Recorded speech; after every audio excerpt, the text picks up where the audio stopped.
Councilor Bach, Councilor Flynn, Councilor O'Malley. Have we been joined by other city councilors? Not that I can see right now. Councilor Campbell, Madam Chair. Campbell? I'm sorry, Councilor Edwards, did you call my name? I may have missed it. Nope, I'm doing it now, Councilor Mejia. Thank you. I'm here. I think that's it for now. And then, let's see. I'm going to go ahead and now turn over this very quickly to translators before I go into any further detail about public access and so on and so forth. So for everyone, please note, we have a Spanish and Cantonese interpretation. Please click the language globe button at the bottom and select Spanish or Cantonese as needed. I'm now going to turn this over to Erika Pérez. And I don't know if I have the interpreter's name who speaks Cantonese to do a quick summary of what I've said and how to access translation. Erika?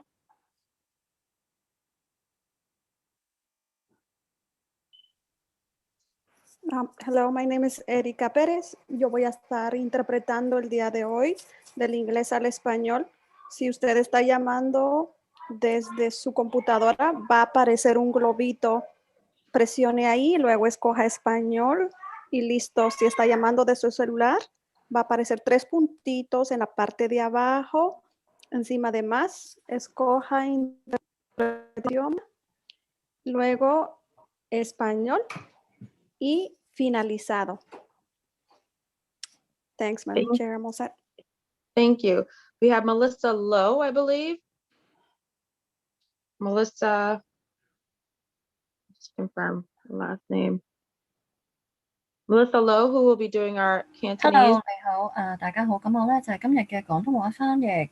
咁我哋今日咧係有其他語言翻譯服務㗎，就係例如有西班牙語。如果大家咧係有即係話翻譯需要，咁請係你喺你嘅電腦屏幕下低，你會見到有一個地球儀嘅按鍵。咁請大家咧就點擊地球儀嘅按鍵，大家咧就會見到中文嗰個選擇。咁咧請大家再點擊入去中文嘅選擇入邊咧，你咧就會去到廣東話嗰個翻譯頻道。如果大家係用手機上到我哋今次呢個聽證會嘅話咧，咁你喺手機旁邊咧係會見到3點㗎。咁大家請喺3點入邊咧撳落去，咁跟住咧再會有呢個語言嘅選擇。咁大家可以點擊語言選擇，跟住進一步咧去挑選中文，咁就會帶到你去到廣東話翻譯嘅頻道。好，多謝大家今日參加我哋會議同埋收聽。Thank you. Thank you. So again, now that we have interpretation set up, this hearing is being recorded. It is being live streamed at boston.gov/city-council-tv and broadcast on Xfinity, channel 8, RCN channel 82, and FiOS channel 964. Again, we will be, this is a public hearing, but we're doing it via Zoom due to the public health declaration from Governor Baker. 跟住咧就宣布呢個即係話衞生安全起見，咁係通過視頻嚟進行㗎。So just for technical, 咁即係講下今日嘅程序嘅問題。I'm sorry, I think the host needs to enable interpretation. Thank you. Thank you. 好，多謝。Let's make sure that's taken care of before we continue.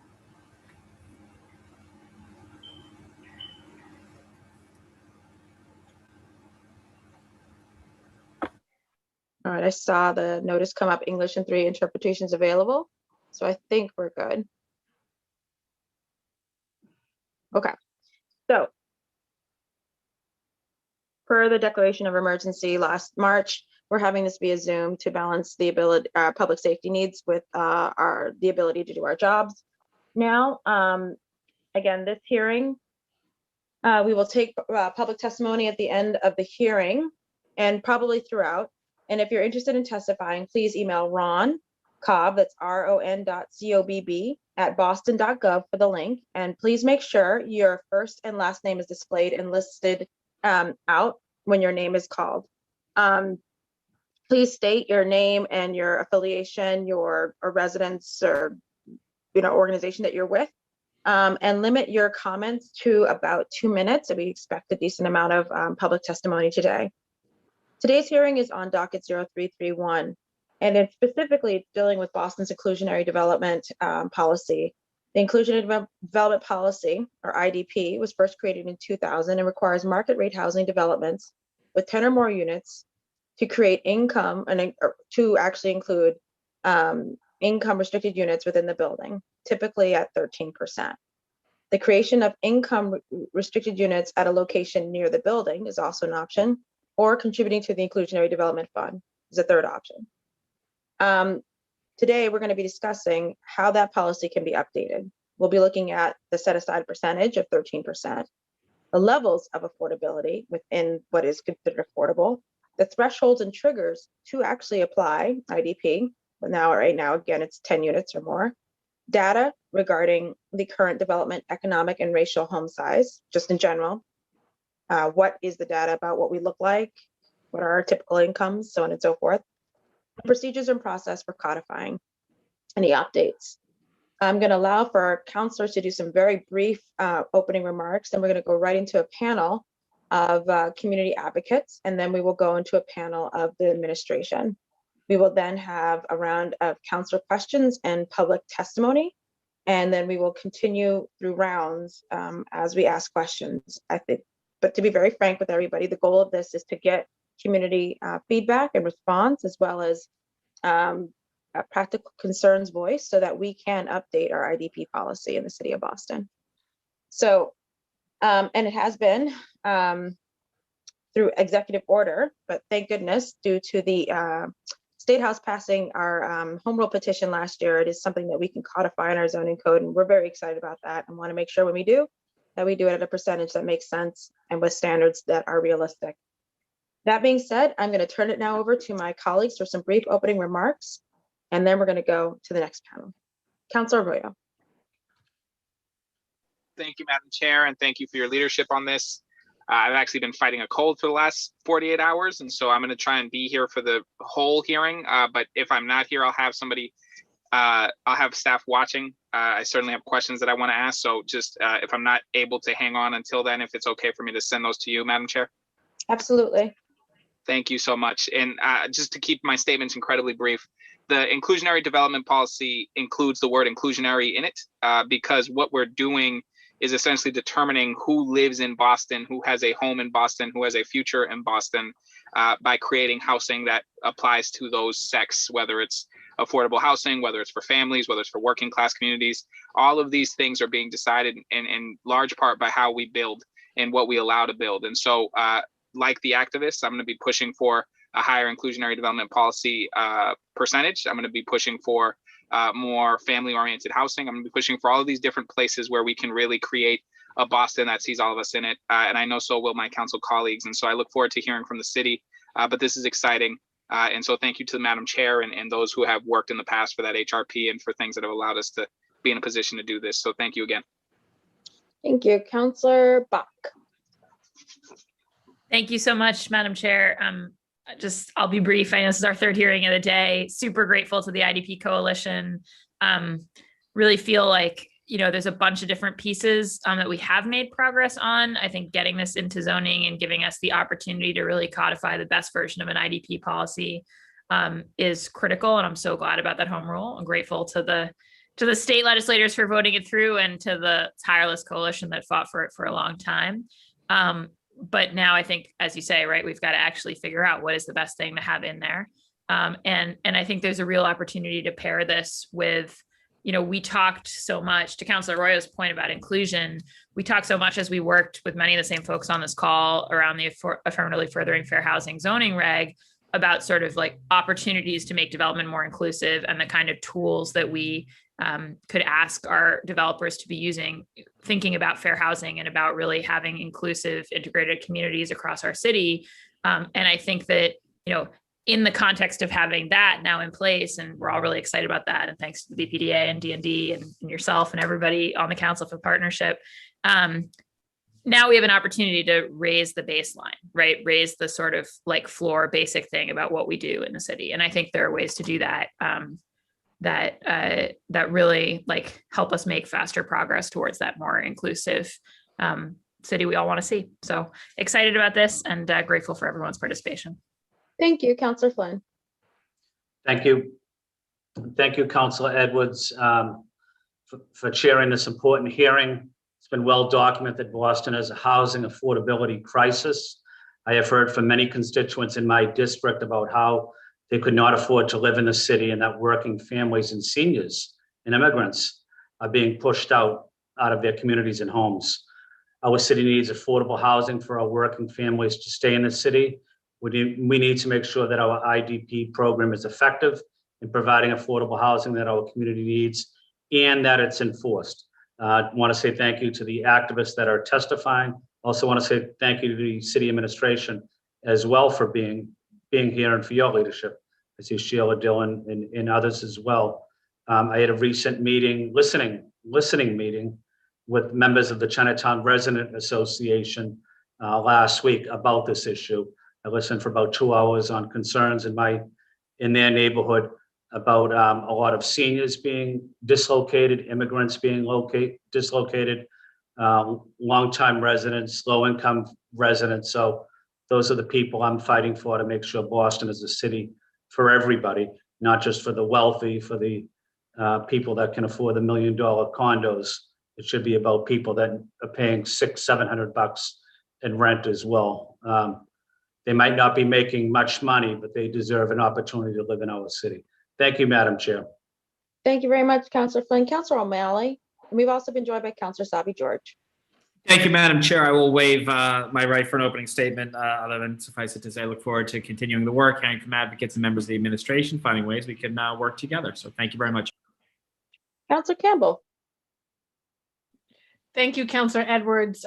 This is like a marathon today. We've been talking about housing and how we build more affordable housing quicker and faster. So of course, thank you to everyone from the administration as we explore this incredible tool to allow us to build more affordable housing at pricing points that residents, of course, can afford, and for families, seniors, veterans, and our most vulnerable. I want to also thank the coalition for their work in advocacy at the state level to make this possible. Of course, I want to thank you, Councillor Edwards, as well for your leadership on this issue. I want to thank those who are offering and doing translation. Thank you. I'm intentionally speaking a little slower, so thank you as well. This is critically important so that everyone can fully participate. I also want to thank the coalition for a recent meeting I had with them, but also for the residents that are currently in my district, their incredible work on this issue for years, and look forward to staying in conversation with them. The conversation obviously is very timely, given not only how we come back from COVID, protect residents right now in the midst of COVID to be able to stay in their homes, but when we come back from COVID, ensuring that folks can only stay in their homes, but can stay permanently in the city of Boston and afford to live in the city of Boston. So looking forward to this conversation. Thank you, Councillor Edwards, for your leadership.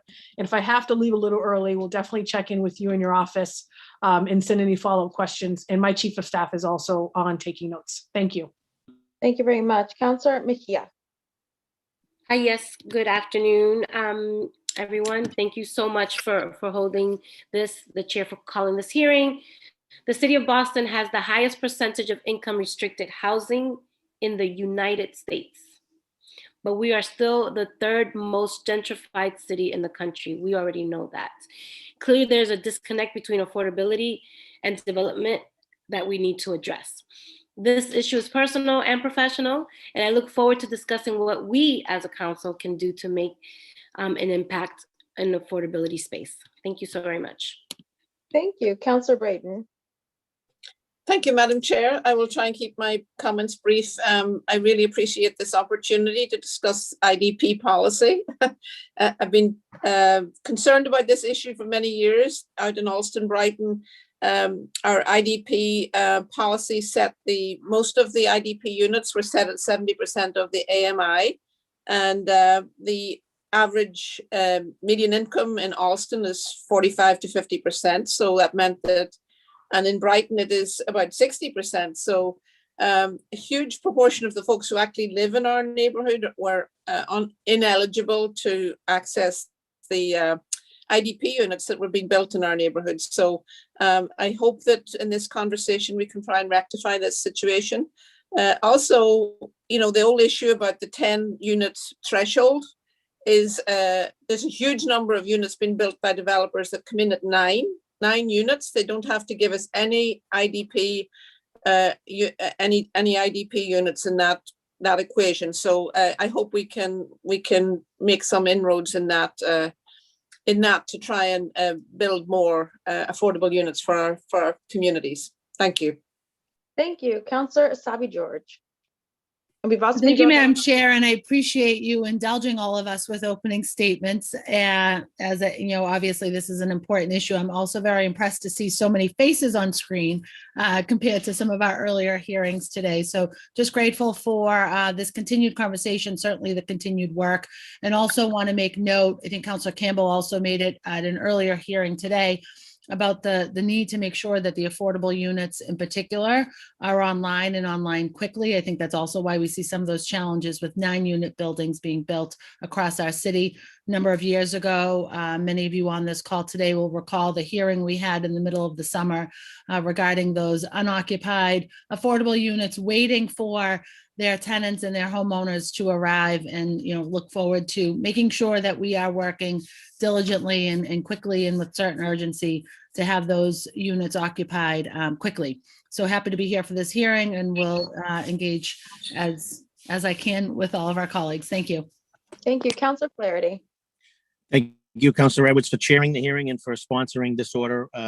I also will be brief. I've been a longtime advocate for updating our city's inclusionary development policy to include the codification of a program to provide permanence, predictability, and transparency to that process, as well as to raise the level of affordable commitment to reflect the need of our affordable housing in the city. It's absolutely critical that we use all the tools in the toolbox to build affordable housing. As you know, I've had partnered with you and our colleague, Councilor Flynn, on a hearing to discuss potential updates to IDP to make it more effective and to strengthen compliance with the program. Too often we hear that the AMI is too high on units, or that not enough affordable housing is built through that program, or I caught several developers citywide being cute and obviously building under the threshold, or completely skipping their contributions. And so we brought that to light last year. So I know that at that hearing, we heard from the BPDA that they were going to be supportive of lowering the threshold, as well as looking at possible square footage requirements instead of the number of units, which I think having that flexibility will go a long way in giving us more affordable opportunities. So again, thank you to the chair and to the sponsor, and also look forward to listening to the stakeholders today who've been in this fight for a long time and who know a lot about this issue, and we want to be as helpful as we can as their Boston City Council. Thank you, Madam Chair. Thank you. So we're going to turn over now to our first panel, which is a community advocates that have suggestions and some thoughts about what we could do with the city. And I wanted to make sure that they had an opportunity to speak. I have I have Marvin Martin, Markeisha Moore, Jason DeRosio, Karen Chen, and Margaret Turner. And I'm going to ask them to limit their testimony, or at least their outright comments before we go back and forth, to about 3 to 4 minutes. So that allows for us to get through your panel and then get to conversation. So I'll start with Marvin Martin. Hi, thank you, Councilor Edwards, for hosting this, and thanks to all the your fellow colleagues who are there. Just wanted to flag quickly something that Councilor George said about the amount of faces she's seen. I just wanted to add that we have about 40 other folks who are in the watch party that's going on at the same time. Again, my name is Marvin Martin. I am with Action for Equity, which is a regional coalition that creates and implements policies to deal with racial inclusion and equity. And we are proud members of the Coalition for a Truly Affordable Housing for Boston, CTAB, which is a coalition of about 20 some other organizations. And so basically, I'm just going to lay out the sort of overview of what it is that we're going to look for. And my colleagues will go more into the details of each of these, but I'm just going to give it something really brief here. So this is sort of the statement from CTAP. Housing is a right, and we need to use all the tools available to us to ensure that those who need truly affordable housing, the most folks can access it. Neighborhoods are seeing major displacement of long-term community residents and families, causing many to fall into homelessness. Almost half of Boston's households make less than $50,000 a year. Many residents are rent burdened, and most can't afford to buy homes.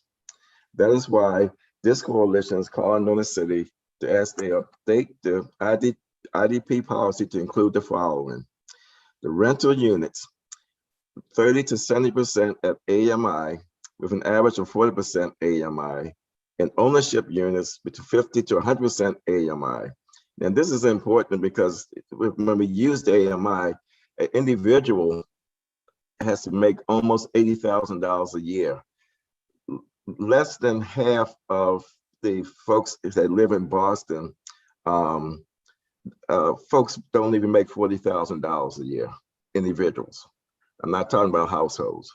So, you know, when you talk about the 100% AMI or even 80% AMI, you see this is out of reach of most of Bostonians. We are asking for a permanent affordability. We want to decrease the 10-unit threshold. We also would like to see more 2, 3, and 4 bedrooms made available. Right now, a lot of the IDP units are actually studios and 1 bedrooms. And so it's not for families. The other course is the 33% set aside. Now, we know that this is probably the one thing that we're going to get the most pushback on, but we believe it's doable. Jason, can you show that that's not my slide. Could you show my, yeah. If you see, I don't know if you can see that, but on the left-hand side, we give some examples of some things we can do to try to keep down the cost of the construction. And some of it is based on what the city estimate of land costs. If you see there, for Zone C, it's $150 a square foot. But underneath of it, you can actually see that in those same neighborhoods in Zone C, over the last 10 years, the price of land square foot has not approached anywhere near $150. I think this slide will be available to all of you. Yeah, so you can take time to look at that yourself. Mm-hmm. The other thing is it's doable. You know, in San Francisco, which has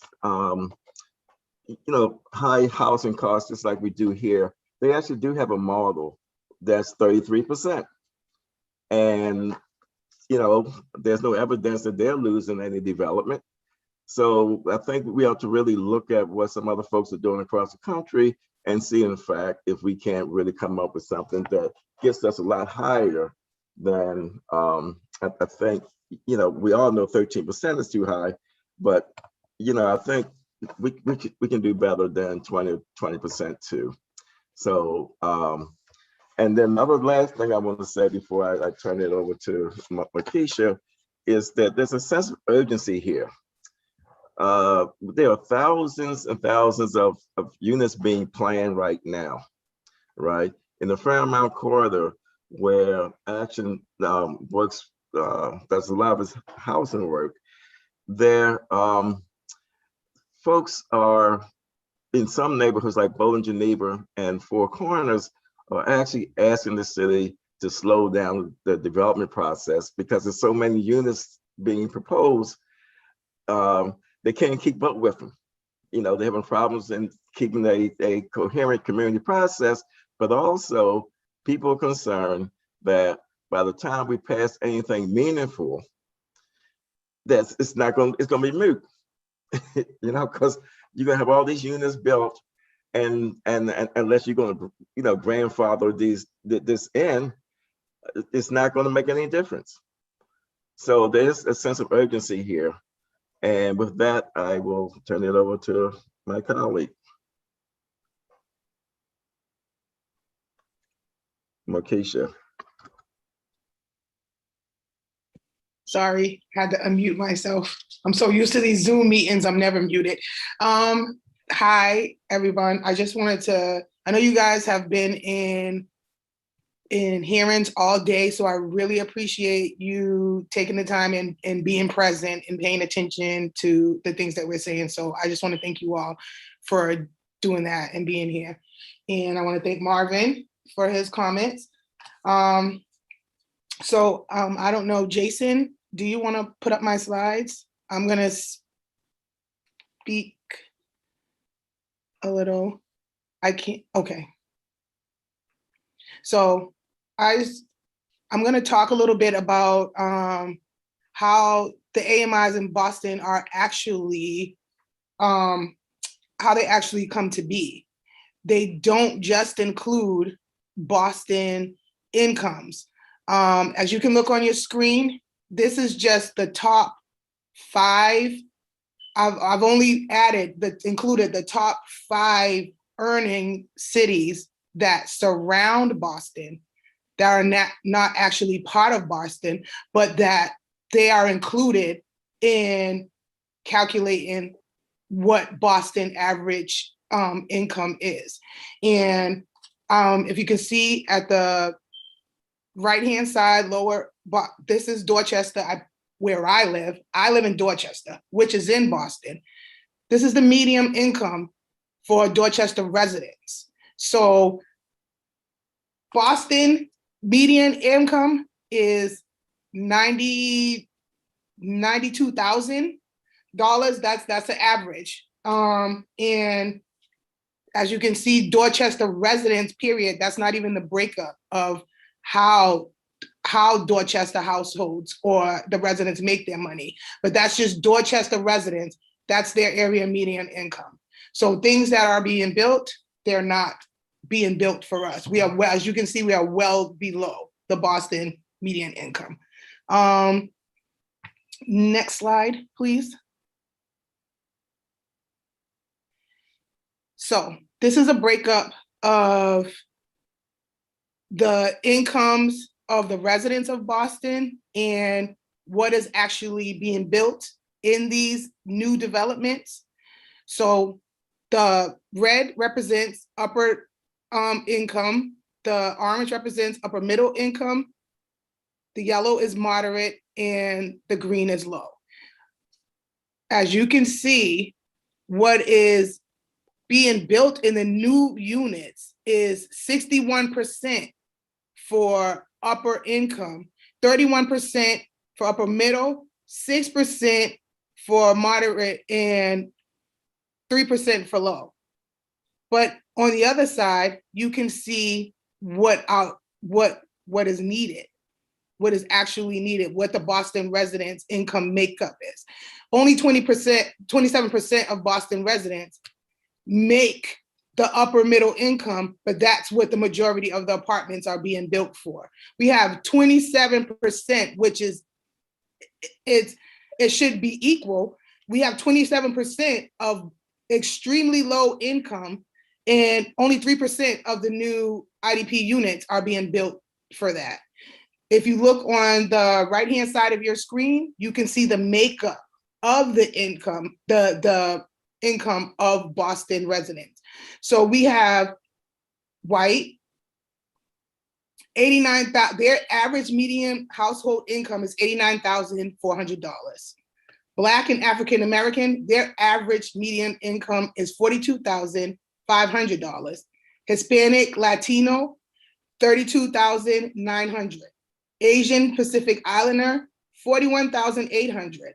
And then you have other, which is mixed or whatever they decide to call themselves, $59,350. And overall, so the overall median income is $64,800. That's not even 70%, which is what the IDP is asking for. Can you go to the next slide, please? Okay. This here, I did some research on a building that has actually a new development. It's a newer development in the past few years that is actually built in my city, Dorchester. When you look up here, this is what's in that building. We have studios, 1 bedrooms, 2 bedrooms, and 3 bedrooms. These are the market rate on the top in the red. That's market rate.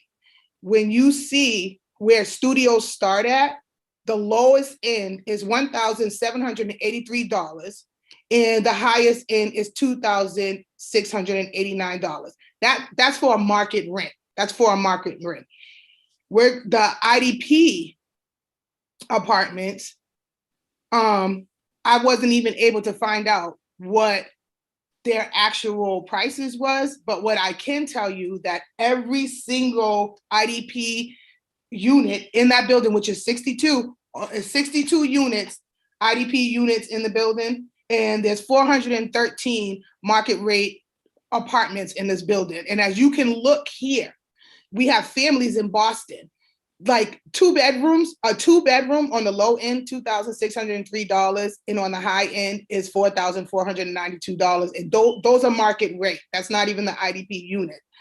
In order to afford the IDP units, which each one of them is at 70%. None is at 30, 40, 50, 60. They're all at 70%. There's 20 studio apartments at 70%, 21 1-bedrooms, and between the two and 3 bedrooms, there's 22. So that's half. That's almost half.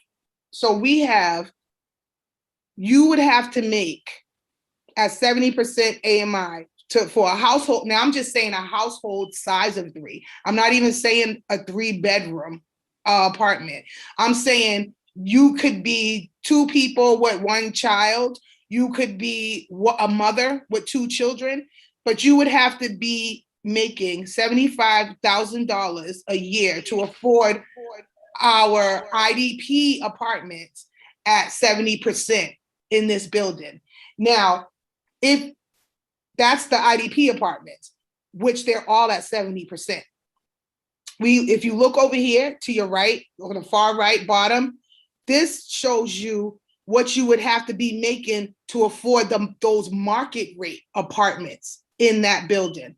So in order to afford the new construction market rates in this building, you would have to make from studios to 3 bedrooms, you would have to make $185,000 to $221,000 a year to afford market rate, which I don't see the difference between market rate apartments. I never have in luxury. I think it's just semantics in the name, but they are the same thing.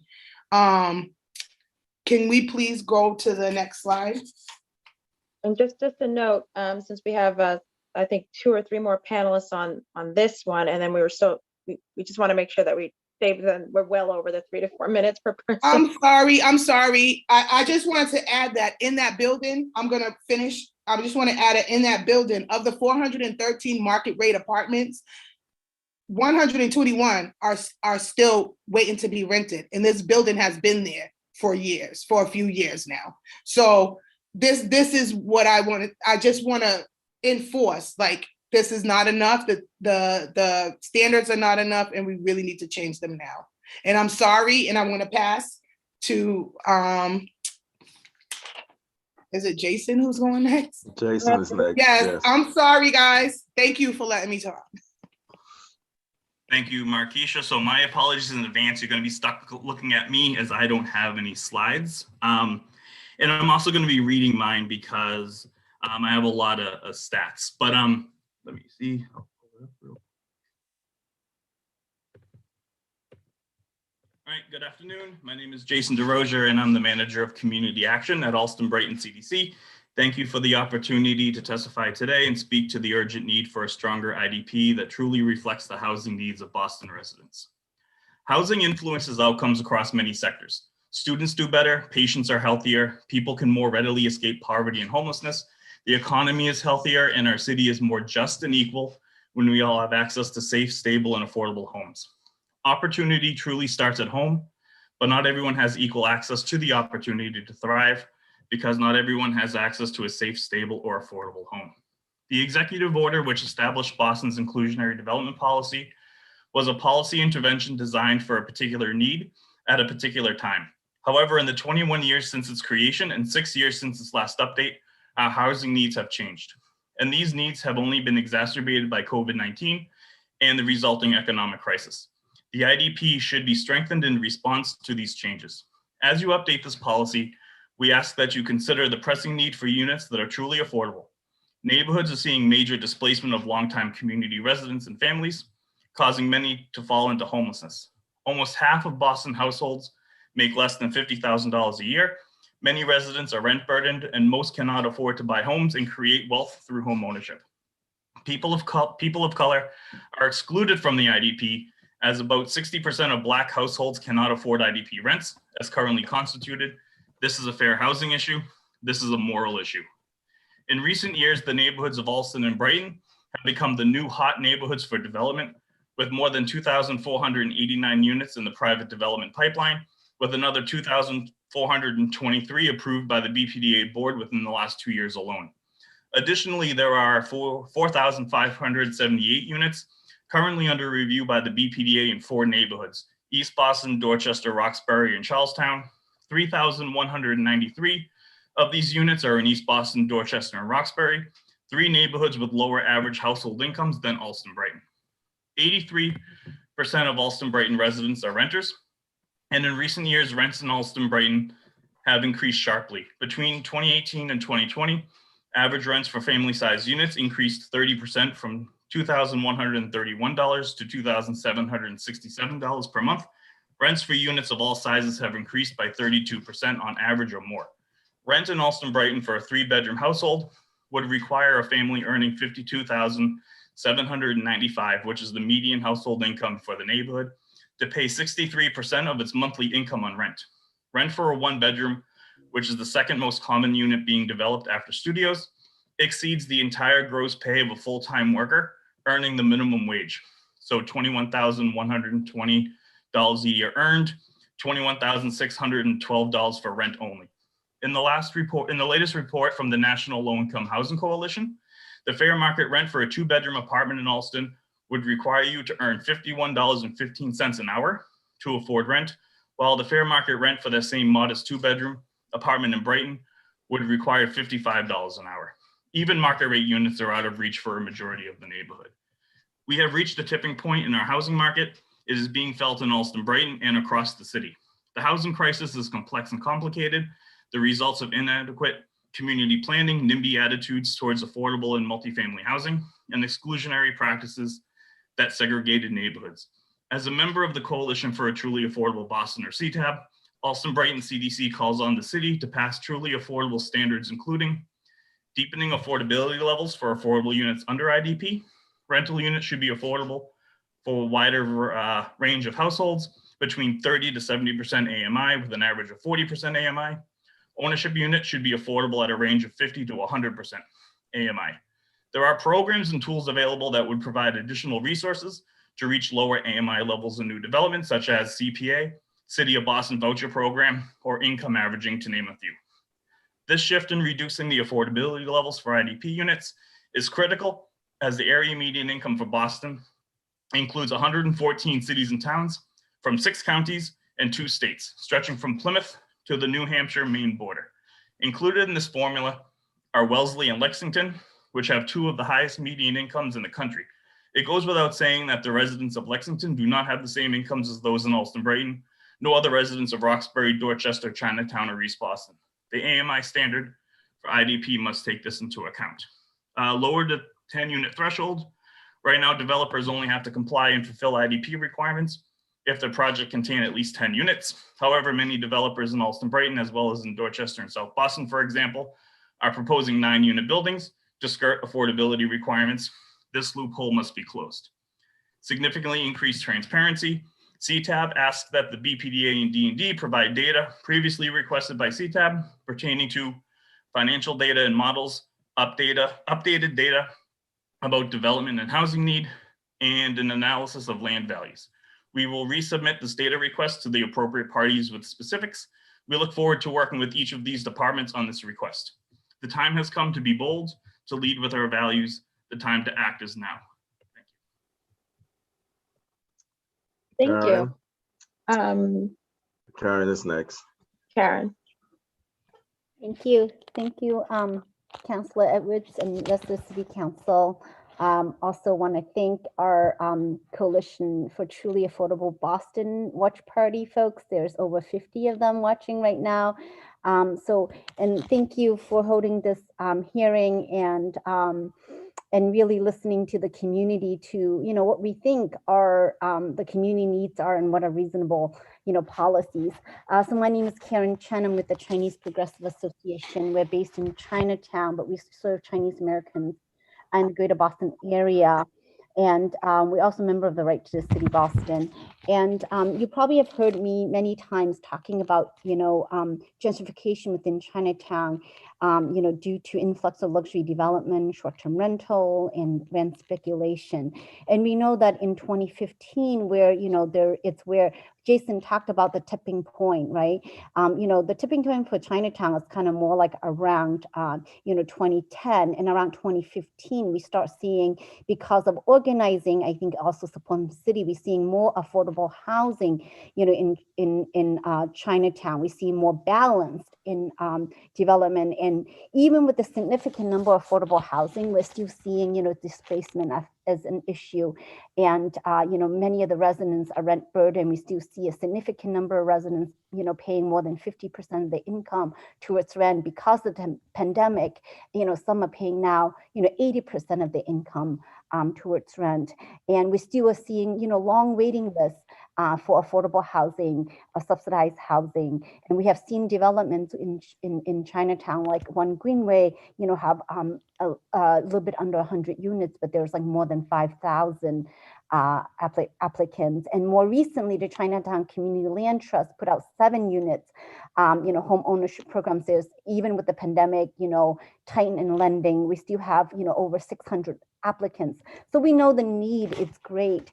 And we have heard, the city talking about the IDP as a successful program. And we need, that's why we feel like there's a need to expand it and improve it. And we also believe that, Boston can lead the way, on the path to an equitable recovery, really thinking about, how to make sure that affordable housing is accessible to people who are most vulnerable. And, like many of the community of color, the average income in Chinatown for immigrant families is about $20,000 a year. So, for affordable housing, even sometimes at 50% area median income, the rent could mean like, $1,100 to $1,300. And for many people actually still couldn't afford it. So for us, really what's most affordable to the community who are those who are impacted by displacement are really the unit that are 30% area median income and below. And, in terms of home ownership, I know that lending is related to it. And we know that, the Chinatown Community Land Trust was able to make one of the units, at 50% area median income. And that would really, really help stabilize the community. I think that there should be, not just require of, nonprofits, but also, all, developers. And then I think I also want to say that, meanwhile, there's a lot of hard choices that we have to make, right? A lot of times, meanwhile, when, we like to have good numbers, like we have this many percent affordable housing. While meanwhile, that looks good, but then also it could mean that there's a significantly more studio in one bedroom. So, but what really help actually make a community to thrive in the long term and really keep its vitality is to have diversity, diversity in terms of having families as well, because one bedroom and studios, we know how many people can live there, right? So I think there needs to be, really emphasis on making some hard choices and creating more 2, 3, and 4 bedroom apartments, 4 bedroom, because actually, multi, generation household, I think among, communities of color and immigrant community is quite, common. And so, and lastly, I want to say that Jason already touched on this earlier too, lowering the thresholds a 10 unit or changing it. We have seen in Chinatown, 101 and 103 Hudson, it was very deliberate. They, displaced, many immigrant families, and they combined 2 buildings into one and built 9 units, mainly because, they find a loophole. And then we also are seeing, a lot of the old houses prior to the pandemic, making proposals to build out every inch of the backyard. And I'm sure that that's also something, a trend that in other neighborhoods that we are seeing, in Austin, Brighton, we have seen that, 59 Winship Street in Ward 22, it was a 2-family unit. They're turning into a 9 unit, but where actually the surrounding area are mostly immigrant, working families. And, but there was with the new development, there's no requirement for, affordable units. So lastly, I just want to say that, I think the city recognizes, the importance, affordable housing, but also making it permanently affordable. And that, in preserving really, the neighborhoods that make, the city special. So thank you. Thank you. And then we have Margaret. Thank you so much for this opportunity to speak. My name is Margaret Turner. I'm a housing attorney at Greater Boston Legal Services, and I'm representing the Boston Tenant Coalition today. The Boston Tenant Coalition is also a member of the Coalition for Truly Affordable Boston, and completely endorses all of CTAB's Truly Affordable standards.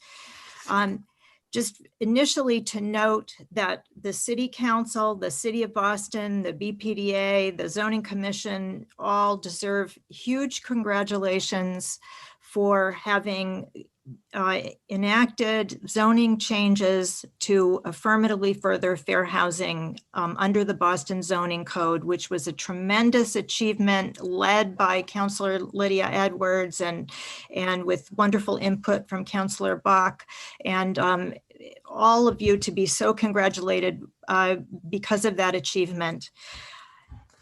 It is an essential component to affirmatively furthering fair housing that there be a very substantial redesign and change of the inclusionary development program so that it is truly addressing the fair housing needs of residents of the city of Boston, which from all that we've heard from the very articulate other speakers are not being addressed now.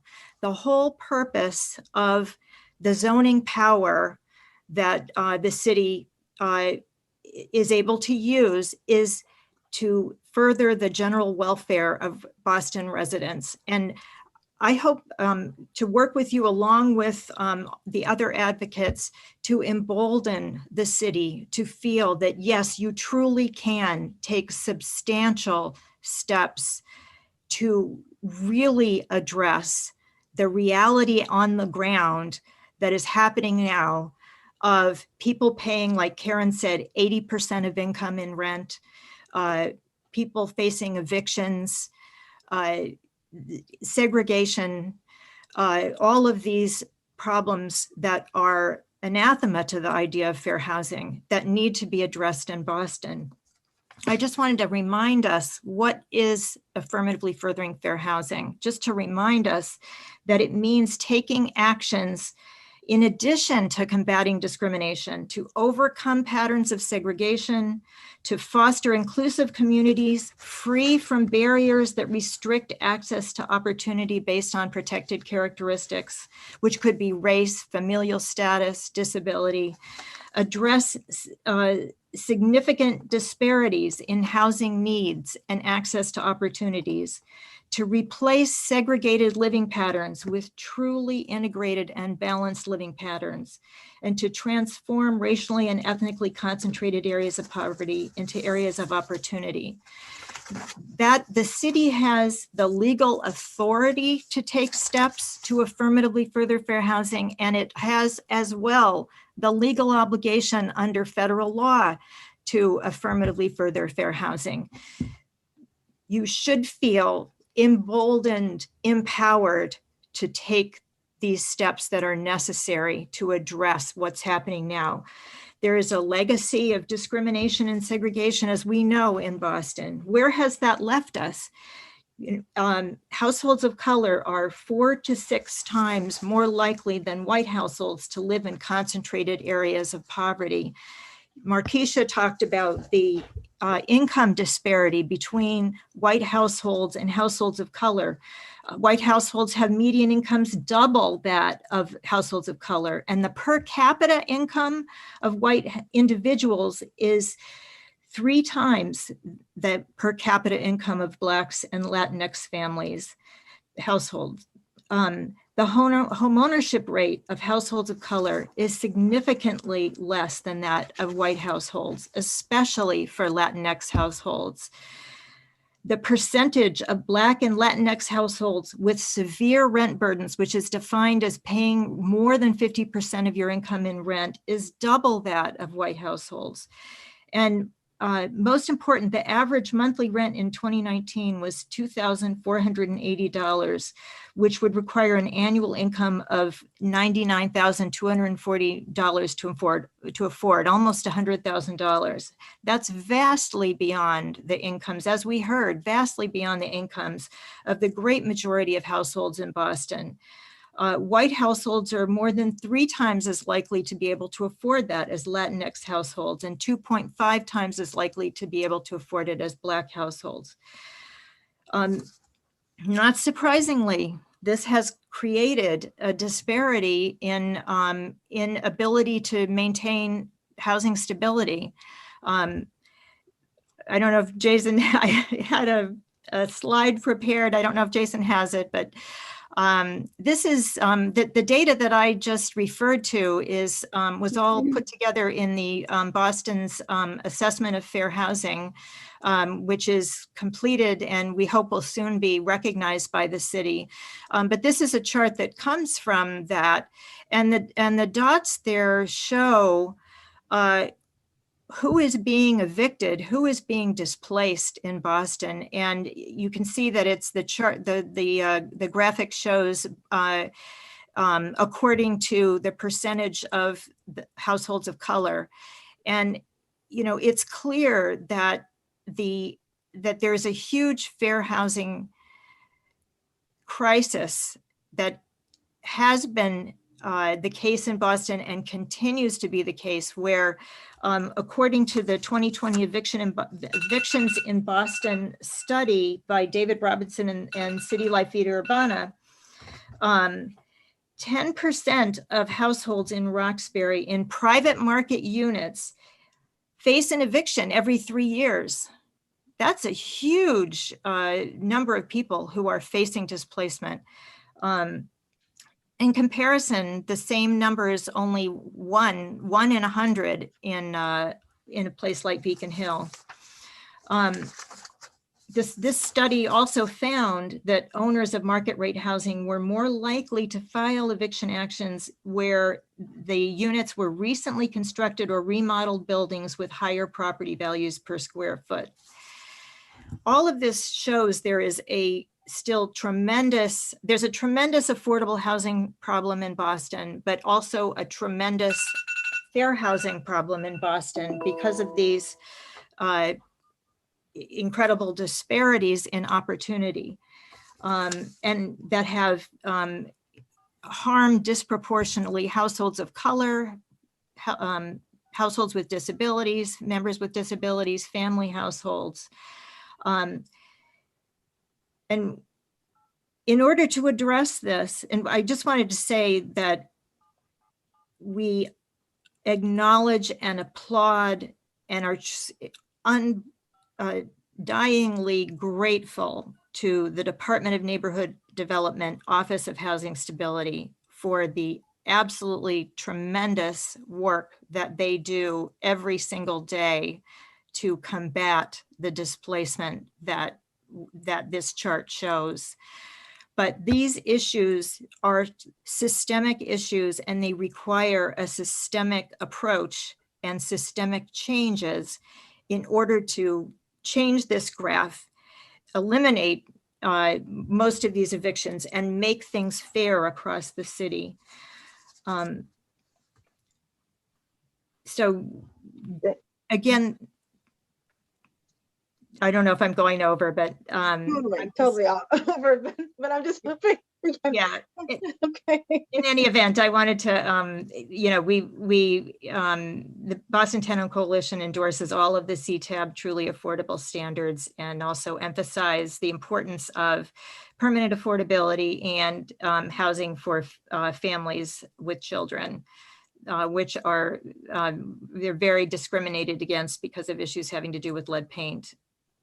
And there's a mismatch between the needs of those families and the units that are being built. Thank you very much. Thank you. So because it's 5 o'clock and I would really like for public testimony to be prioritized, what I'm going to do is, I see, looking at my notes, there's really 3 folks, Tim, Brian, and Michelle listed as speaking, and actually 2 are backup. I think I have Lizzie and Sonala's backup. Okay. So it might make sense then to just go ahead and have the administration speak or do comments. And then we will go to about 20 minutes to a half hour of counselor questions. And then to the remaining time, we'll go to the public to make sure we get through the public testimony. And then we'll see if there's a second round of counselors. So I'm going to go ahead and turn it over to Tim, then to Brian, and then to Michelle. I'm hoping you have limited testimony thoughts. It is limited, but I'm going to turn over to Michelle first. Okay. Oh, my 50-minute speech. I have like 30 seconds. So, thank you, Councilor Edwards, for allowing us the opportunity to speak today. My name is Michelle McCarthy, Housing Policy Manager of the Boston Planning and Development Agency. I'm joined today by Brian Glasscock, Deputy Director for Regulatory Planning and Zoning, and Lizzie Torres, Housing Policy Assistant, also of the BPDA, as well as by Tim Davis, Deputy Director for Policy Development and Research at the Department of Neighborhood Development. I just really want to say thank you so much for Councilor Edwards for your leadership on this, the rest of the councilors for your comments and statements, and as well as the advocates, and thanks in advance to the public for all your comments about the IDP policy. We're very excited to hear those. Just wanted to provide some very brief, quick statistics on the IDP policy's success over the past 20 years. As a direct result of the IDP, 3,238 units of income restricted housing have been created through on-site and off-site unit creation, with nearly 300 of those units created within the past year. There are additionally over 1,000 IDP units currently under construction and over 2,500 more approved by the BPDA. And because of this, we anticipate the city will see hundreds of new IDP units becoming available over each of the next 5 years. So just wanted to turn it over to Tim to provide some quick statistics on the IDP fund and say thank you again to everyone today, and especially to Councilor Edwards. So thanks. Yes, thank you, Councilor Edwards and other members of the council and the public for being here today. Again, this is, as you say, this is more for public testimony, but just for those who are not so familiar with the program, I want to discuss what happens with the IDP funds. While the BPDA manages the day-to-day implementation of the inclusionary development policy from project approval through the 50-year oversight of on-site and off-site income restricted units, the Department of Neighborhood Development has, since 2014, managed any funds collected when developers meet their IDP requirements by making a monetary contribution to the IDP fund rather than creating on-site or off-site units. Through 2020, developers have made nearly $165 million in IDP contributions, with nearly $7 million of that sum paid in 2020. For every $1 spent from the IDP fund, over $5 in matching city, state, or federal funds is also spent on the creation or preservation of affordable housing. 2,226 income restricted units located across the city have been completed or preserved with IDP funds. Of these, 216 were completed in 2020. An additional 253 units have been permitted or are under construction. Given that D&D pairs IDP funds with other funding sources, many projects serve a range of extremely low and low income households. both for new construction and preservation efforts. In addition, IDP funds are more flexible than some of our other funding sources. There are fewer resources available for homeownership projects. So IDP funds are used for the Neighborhood Homes Initiative, which builds homeownership and therefore wealth building opportunities on city-owned parcels in neighborhoods such as Roxbury, Dorchester, and Mattapan. IDP funds have also been crucial to the success of the Acquisition Opportunity Program, which is helping our affordable housing partners to purchase market rate housing, income restricted units, and therefore protect existing tenants, while also quickly adding to our income restricted housing stock. Through this program, we have been able to secure 432 units of housing, and we are well on the way of meeting our goal of purchasing and income restricting 1,000 units or more of housing through this program. I will finish my comments here, and we do look forward to hearing from the council and the public about how the IDP program can move forward. Thank you. Thank you very much. And then Brian, I believe. Thank you, Councillor. Thanks to all who participated today. It's been a real sort of tour de force of affordable housing. And I think if the people in this call in this room can't solve it, then it can't be solved. I think you've assembled all the right folks to be talking about this. I'm not going to go in depth on anything, but I did want to sort of check some boxes here on the mechanics of kind of what I heard today and what we've the internal conversation we've had going. I needed to think about this in terms of sort of the buckets of action items that we need to track. And what I heard was sort of falls into a hierarchy of larger projects and really focusing on planned development area projects and larger projects, and what the kinds of affordability rates and AMIs fall into those. Then inclusionary zoning in any of our new zoning that comes about as a result of the planning initiatives that are going on throughout the city. And then third, sort of looking down at the smaller projects, the inclusionary development threshold for projects that need zoning relief, and lowering that below the 10 unit that has been in place for the last 20 something years. And then also looking at the question of sort of pivoting to a square footage rather than a unit count as a way of determining inclusionary zoning, inclusionary unit participation. And then lastly, sort of the unit size issue, the question around family size units and so on. And then throughout this is the theme of the IDP percentage itself and the AMIs that we select, and being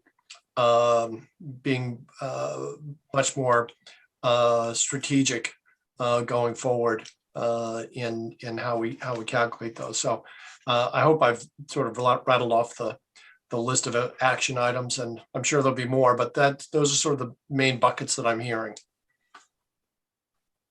thank you.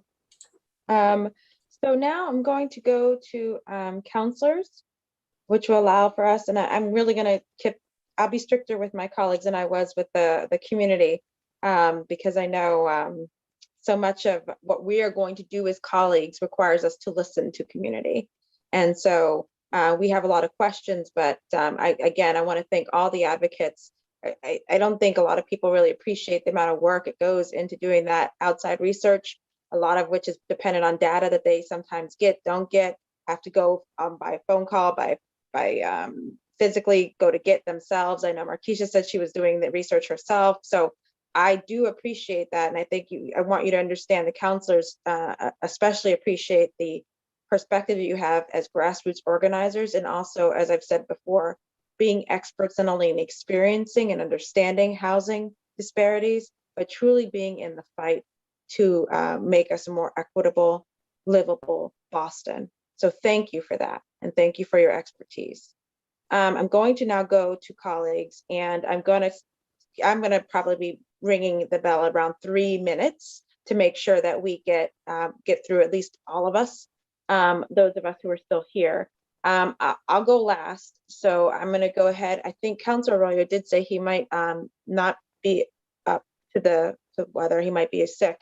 So I'm just going to have Councilor Arroyo and ping him, and then and he might come on later. And then so up next would be Councilor Bach. We're going to do about 3 minutes, and then we're going to keep going until we get through one round.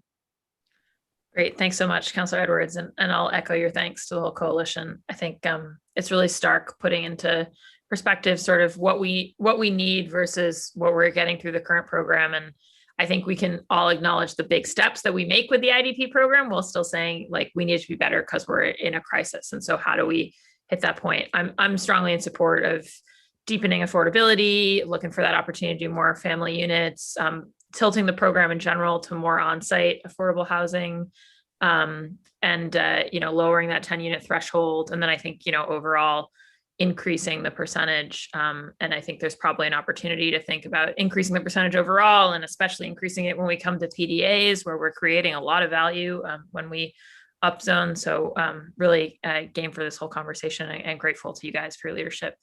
And Markeisha, you were kind to wish us well on our third hearing. We as counselors somehow managed to do this to ourselves. So I think we should take responsibility for 3 hearings in a day, but it's really energizing to be with you all at the end of this day. So thank you for that. I guess it's just a quick question, Tim, if I can, if you could just speak to, because I know it's a push-pull, and I just said I have a general preference for IDP units on site, or in the immediate proximity to the site. And part of that has to do with the fact that, as we discussed in the FFH process, I represent a lot of historically exclusive neighborhoods where we have a low number of affordable units. And so I really don't like to see us lose the opportunity to get that more integrated housing into those neighborhoods. But in terms of the 1,000 sort of units that you were referring to being created with the funds, I understand the IDP funds help us do important things sometimes. And I'm just wondering kind of how much does that work out to per unit usually that comes from the IDP funds? Because I guess the other piece, right, is should we be making the amount of money, if we're going to have a cash out option at all, should we be making the amount of money per unit higher? And should we have stricter conditions on whether we do it? And then, are we really getting the units for our buck? I always have an instinct that with construction costs being what they are, we're better off having someone build us a unit than paying for it. But of course, if we acquire a big building like an AOP, there might be an economy of scale. So I just wondered if you could talk a little bit about how much per unit kind of we're achieving. It would be, maybe I'll start, maybe Jessica Boatwright can provide you a little bit of that because she works directly with the funds and the kind of cost per unit. I think that we are looking at more on the AOP. It's no more than 100,000 per unit is I think where we are right now in terms of our maximum. And that obviously gets us a lot because people are buying out for 200,000 to 380,000 a unit. So we're obviously getting a lot more units for our dollar that way. I certainly appreciate I think the concern about having as much of the units on site as possible. In fact, when we did the 2015 revision and also fully implemented some earlier changes around the condo fee formula, that we actually did more of the units are on site today than they were 5 years ago. It's actually a very high percentage. In fact, our receipts have been down this year in 2020 from previous years because of that. So we are, what we certainly here at D&D like to have the flexibility of those funds as well. And to also use those funds in neighborhoods where we maybe not have as much development, but we do have a need for units. So that's kind of a balancing act there. There are still a few big projects that are coming in that will owe us a lot of money. But by and large, except for the very expensive, very high-end downtown condo buildings, we're getting very, very little new IDP fund flows, except for those buildings. But I think that obviously, if there's a shift to doing even more of the units on site, I think it will be made easier if we're using square footage rather than units, because maybe we could, a downtown building that's doing 2,000 square foot units for market rate, we could do 900 and 1,000 square foot units and get more units that way and actually have them on site. So there are ways in which a square footage policy would assist that. Lastly, I was going to say, if we were to reduce the resources to the IDP fund, I hope, working with many of the people on this call, that we're finding additional ways to fund affordable housing more broadly. Thank you. I just, oh, Go ahead, Jessica. Jessica was going to No, follow up. I was just gonna, well, I do have to say officially the AOP policy is 75,000 a unit, 75. but Thank we you. have been able to make some accommodations for specific projects in specific neighborhoods. But also, I mean, to Tim's point, generally, I think it's good that we're seeing on-site development, particularly in neighborhoods that don't have a lot of affordability. But the IDP funds have been particularly useful in our acquisition program. So to the extent that trends go more on site, we do need to think creatively about those funds that we can move really quickly, like IDP. Great, thanks so much. Sorry, that ran way over my time, Madam Chair. Yes. Councillor Flynn, let's see if we can do this. Councillor Flynn. Thank you, Councillor Edwards, and thank you, Tim, for your testimony. And I know a lot of the funds are generated from downtown developments, IDP. But I would like for that, a good portion of that to stay on site and benefit the Chinatown community. I have a feeling it's not benefiting the community as much as I hoped it would. We have a critical need in the Chinatown community for affordable housing for our immigrant neighbors, for low-income residents, for families, for the seniors. Tim, how are we going to work closely on this to make sure that the funds generated from downtown construction, stay in the, or a good portion of it stay in the Chinatown community?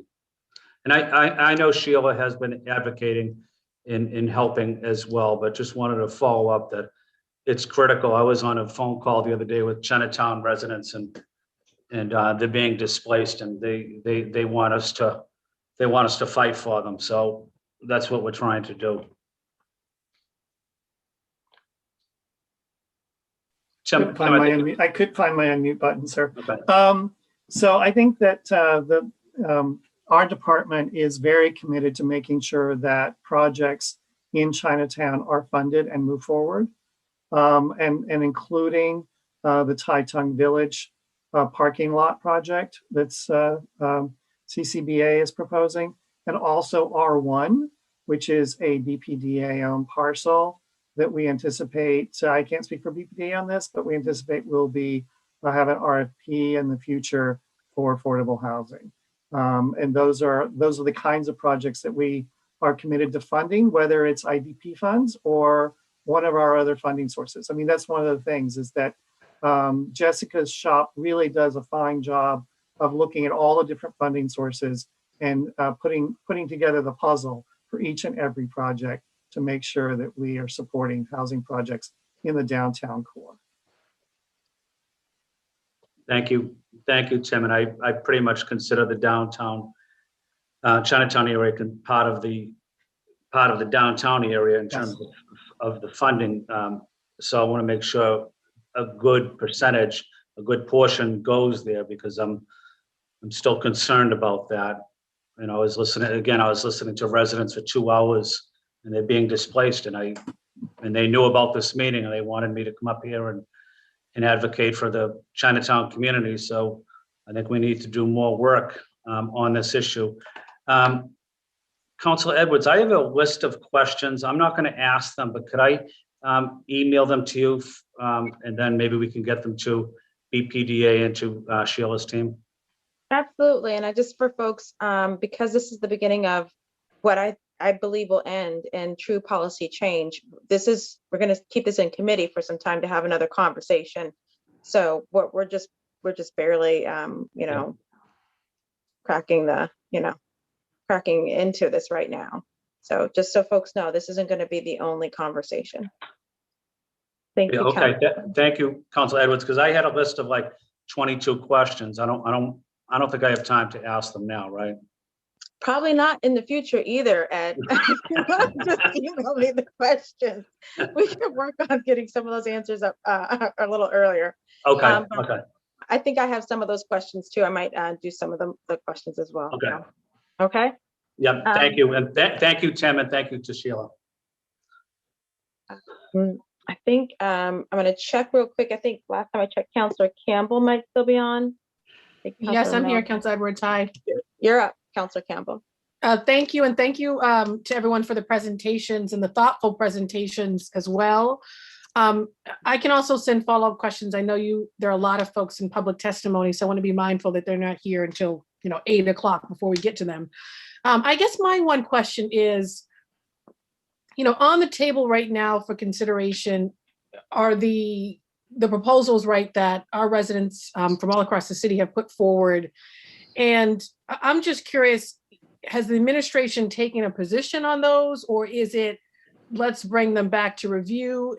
And if that's the case, what are some of the challenges for the administration with respect to what's on the table from folks in the community?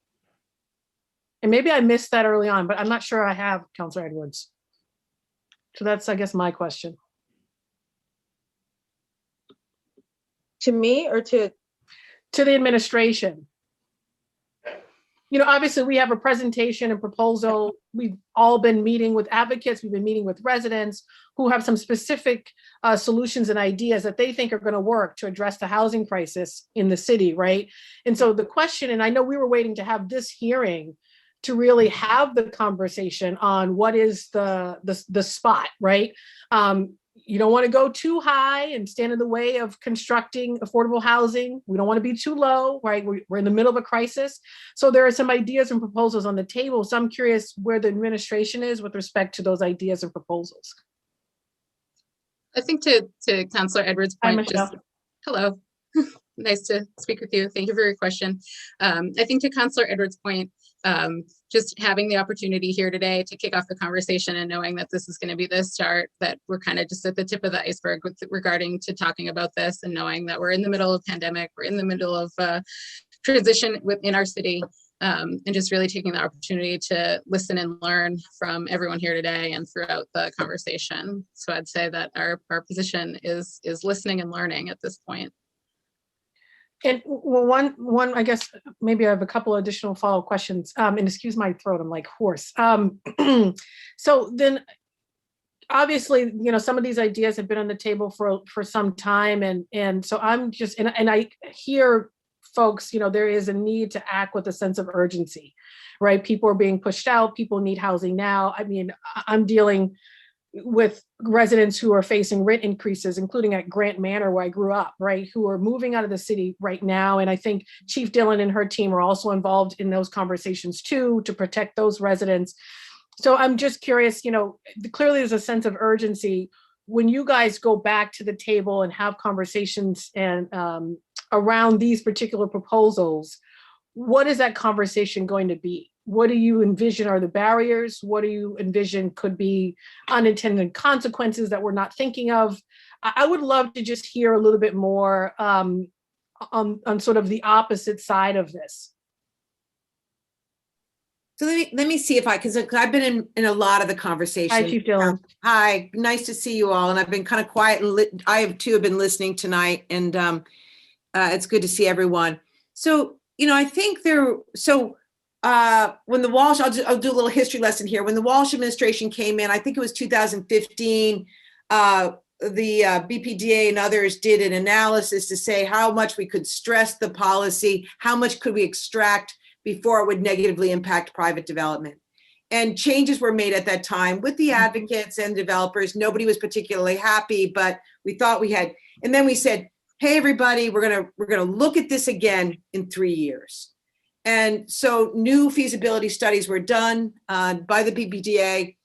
And, I think it's fair to say the conversations internally were going slow. They were moving slowly, but there was, a real interest in getting to the bottom of it. Like, what is the current situation now? How much can we extract? Can we extract more? And then COVID hit. And I think we've been in COVID paralysis because we don't know what the market's doing. I truly believe, and maybe I'm speaking for Sheila Dillon, but I think I'm speaking for all my colleagues, is that we want to extract as much as we can from developers for affordable housing, but are mindful that we don't want to crush private development. And I think therein lies the equation. But to your point, I think there is a sense of a renewed sense of urgency. We want to figure out what we can do. We want to work with the advocates. We want to work with you all on crafting. If we're going to craft and come up with some solutions, we want to be in the mix, and we want to be part of those conversations. So I think it's taken. It was taking too long. Everyone was being very thoughtful about it, and then COVID hit, and I really think there has been a 13, 14-month stall on it. I appreciate your candidness, Chief Dillon. And so the predicament I'm in, and I can't speak for all my council colleagues, is you have folks in the community, as you know, who have been doing this work for a really long time and pushing for solutions, of course, and IDP is one such tool to make a difference, and who want us to be making a decision as to the proposal, right? And then moving forward with implementation. So I got the sense from some of the meetings my team and I have had, that they want that in short order, which I understand and makes total sense given the nature of the crisis. So Councilor Edwards, of course, looking forward to the next working session, but the sense of urgency, I can't stress enough, and it can be frustrating for a counselor, right, to have to delay a response to folks who really want a commitment from us, and then, of course, to move forward. And I think the unintended consequences on private development, et cetera, I've heard that too. And that's why I was waiting for this hearing to have a greater understanding on what that actually looks like, so that we can make that decision. And so I'd love to hear a little bit more at some point. Maybe it's not this particular hearing, maybe it's the next working session we have, based on some data that we still need to get. But looking forward to continued hearings and moving with a sense of urgency on this. Thank you, Councilor Edwards. I'll stick around as long as I can. Thank you. If I could just add one more quick thing, because I went over my time, sorry. Yeah, I'm going to go. But, I think IDP is a critical tool the city has, especially because we're a wealthy city. Thanks to your great work, we also just increased linkage by 45%.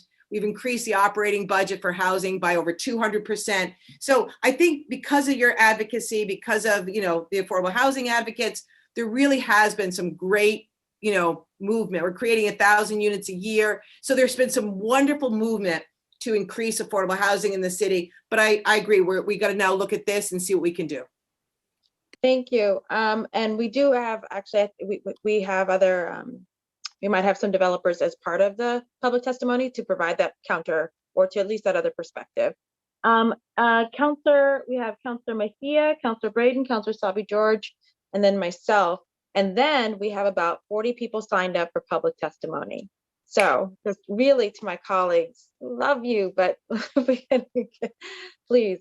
So Councilor Mejia. Okay, thank you, Councilor Edwards. I'm gonna try to make up for the time that Councilor Campbell took up. So really quick, I do appreciate this conversation. When I was a newbie, now I feel like I've been here for a while, I was pushing for 50% IDP because I was thinking that we need to build for what the need is, and build accordingly. I think where I'm seeing and I'm hearing is that we need to at least be fighting for 33%.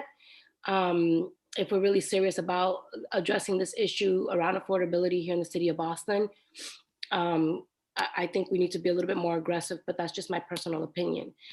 So I just have a few questions. We've seen a lot of developers come into our neighborhoods and propose development that just avoids having an IDP requirement. So I'm curious as what are we what would the process of lowering the threshold of IDP look like so that we're ensuring more development projects in the city have the IDRP requirement? And then my other question is, a lot of developers may throw in a higher IDP percentage in their development proposal as a way to distract from the fact that they haven't done a lot of other norms and procedures, shadow studies, community consultations, etc. And how can we make sure that we're holding developers to a high standard of affordability while also ensuring that they follow all of the regular norms and procedures? And I think that while we're on this conversation, to me, it seems like we are develop focused and not resident led in terms of all things that deal with housing. So really curious about what education and opportunities the administration is seizing to educate developers about what doing business and building in Boston should look like. Those are my 3 questions. Thank you. A minute each question. Go. I'll take that first one, and I think I can be less than a minute.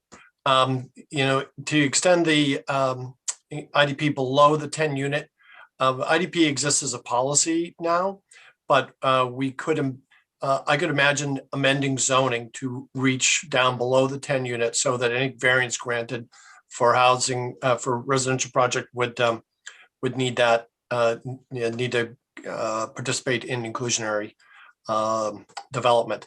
What those numbers are and what the formula is for that is a math question, and we need some financial experts to help figure out exactly what that contribution is.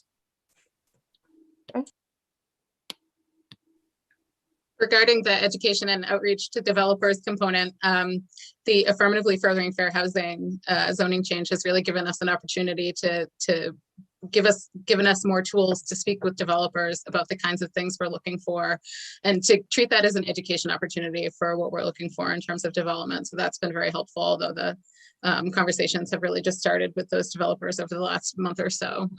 It has been, they've been quite receptive, and it's been great to have that opportunity to use AFFH to start that conversation, let alone the opportunity to use the tools in the AFFH toolbox to get the results that we're looking for.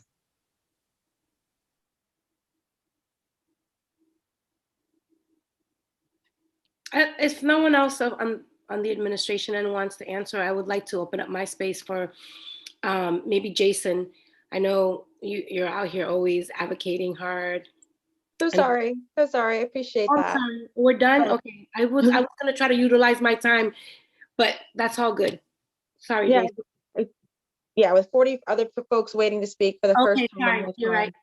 Thank you. But thank you. Councillor Braden, Councillor Sabi George, it looks like Councillor Flaherty's back as well. And again, we have about 40 other people. So. Thank you, Madam Chair. I think, to give credit to the initiative of affirmatively furthering fair housing, I think it has opened up a space in which we can have a conversation with developers. And I know that this past year, when we talked to developers, that is part of the conversation, and making sure that we're considering housing that are family-size units.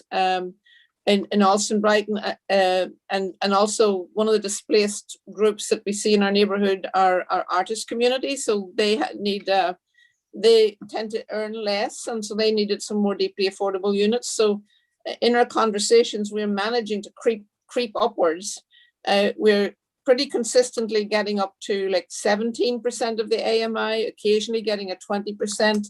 And we have a project that we're working on at the moment that is hopefully going to deliver even more. So, I think having this, I think there's a new day in Boston where we're able to have a more constructive conversation with developers about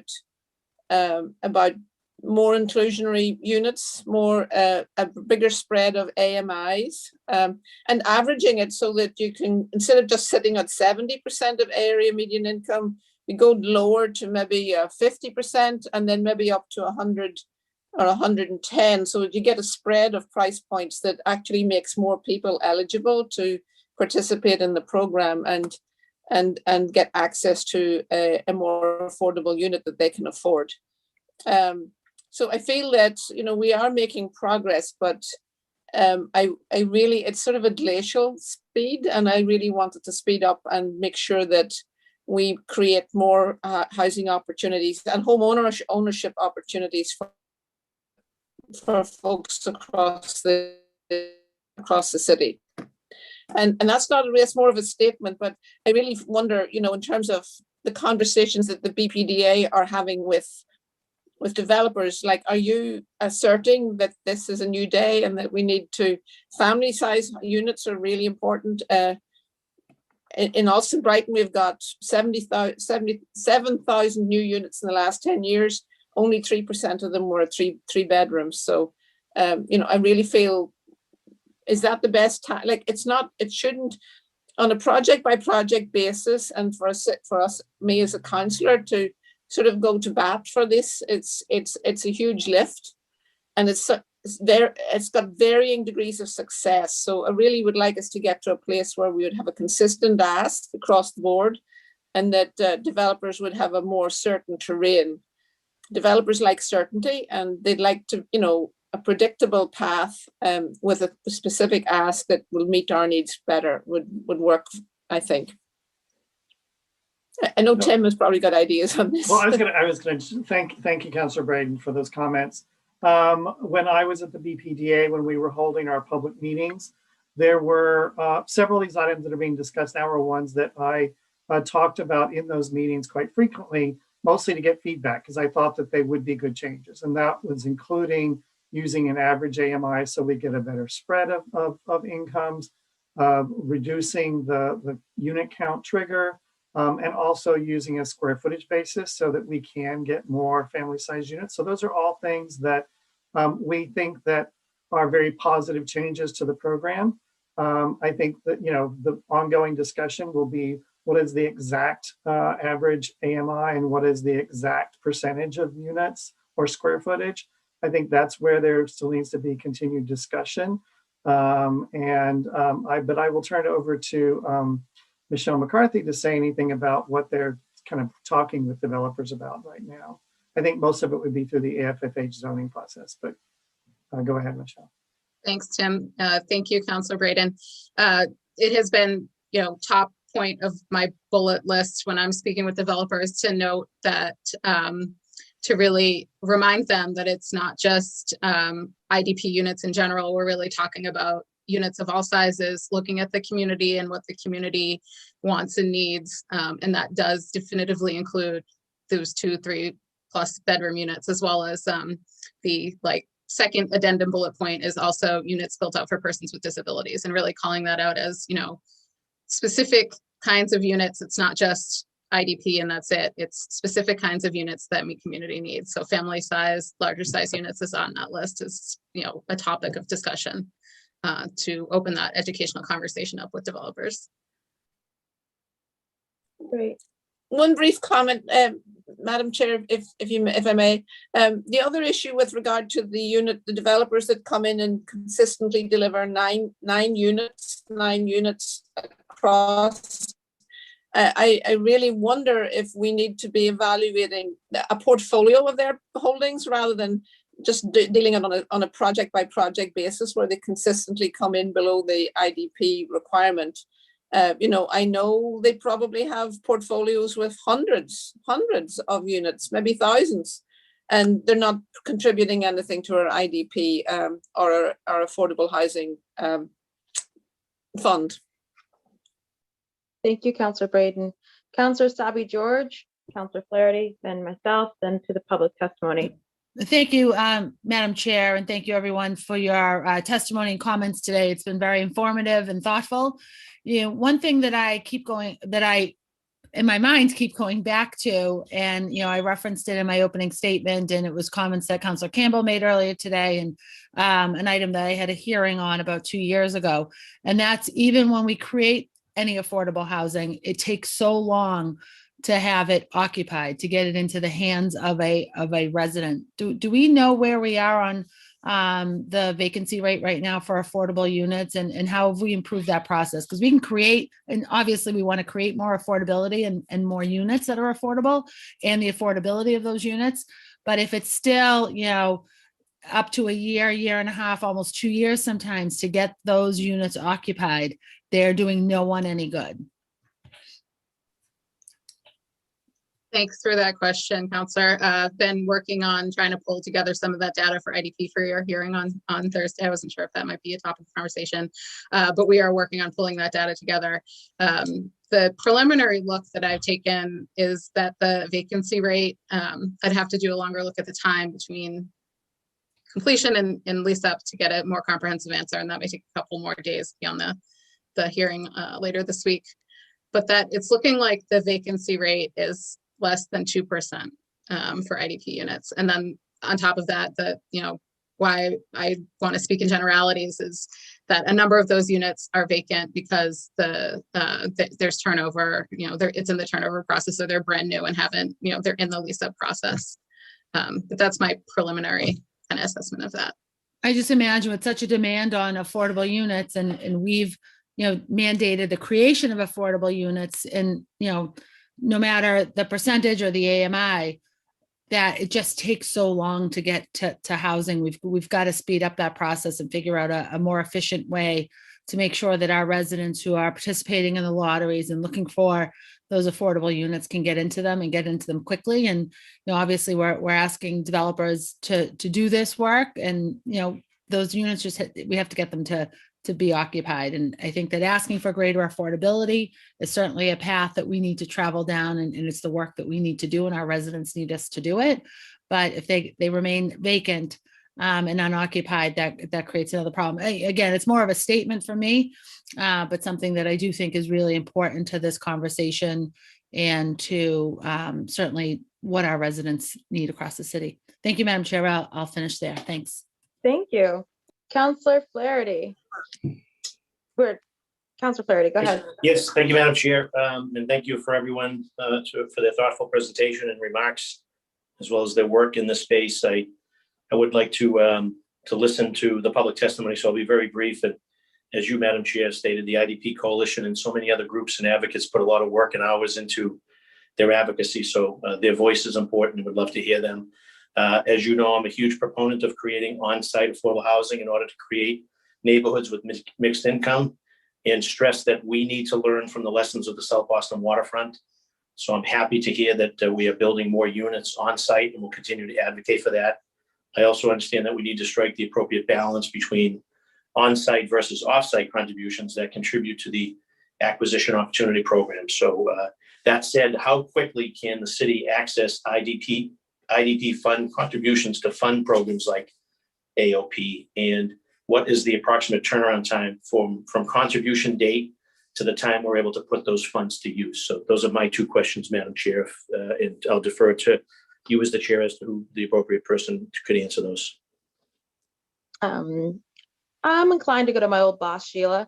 Go ahead. I was going to say, Tim, how many years the developers pay in?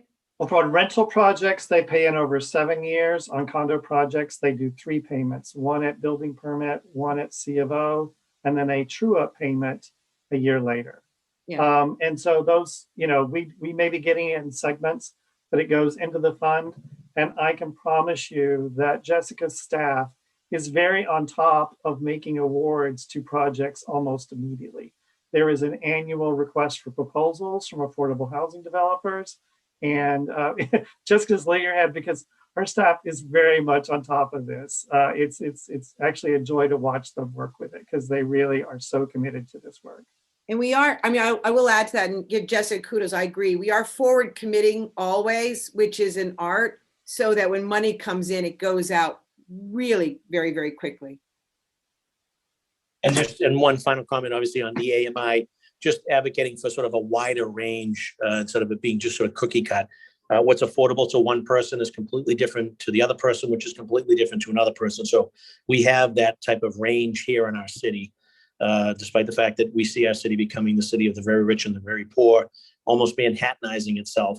There is a wider range of AMI that I think would take full advantage of any affordable opportunities that would come their way, but for the fact that they may be making just a little too much to qualify for anything, or at the same time, not enough to be able to stay and afford something in the city. And so we're losing the middle class in our city. And I would strongly suggest considering sort of, I guess widening the range of our AMI to try to get as many of our residents as possible. So thank you, Madam Chair, and thanks to the folks that do great work in the space, the chief and her team. Thank you so much. I'm adding to the list of new words, Manhattanizing. That's the new one I got today from you, Councilor Flaherty. Add that to the mattress address and other things. I just sometimes I just have to make sure I'm catching up because being the senior member on the city council, you're constantly dropping knowledge and new words. So I make sure I keep a list. But couple points. I'm going to get to public testimony, so I'm just going to say some follow-up things that I'd like from the city rather than go through it back and forth.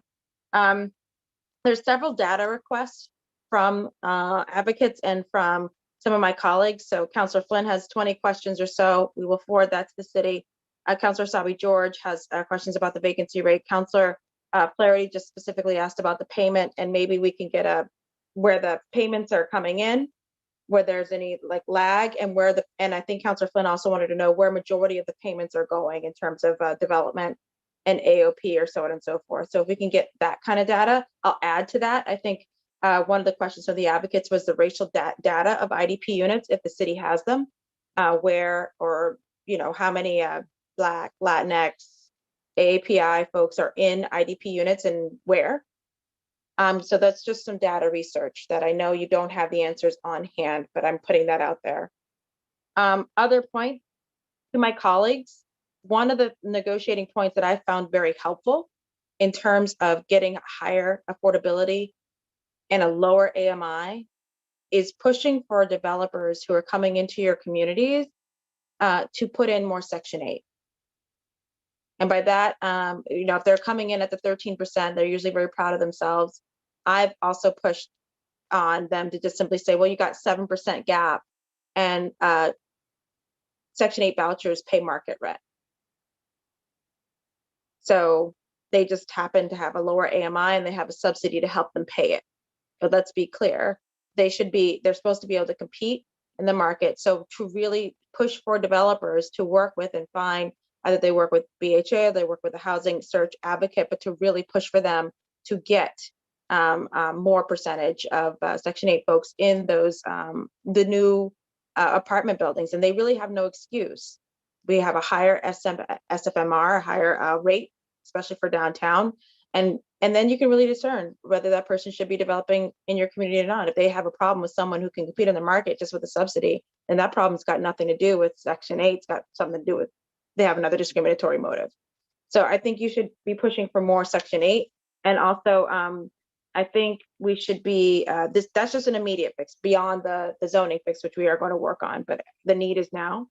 I think I'd love for the city to, at the next time we meet, to give us an update on the voucher program, the city voucher program, specifically to help us make Boston more affordable. I think the other thing the city had been asked about before when we were dealing with credit discrimination was we had discovered some people were denied affordable units because of bad credit. And so that is something that we should be fixing. Obviously, that if, we all know that a lot of people may have they don't have high credit scores because they paid the rent. They didn't pay their other bills. So we don't want the city holding that against folks, or at least those who need the affordable unit. Then in terms of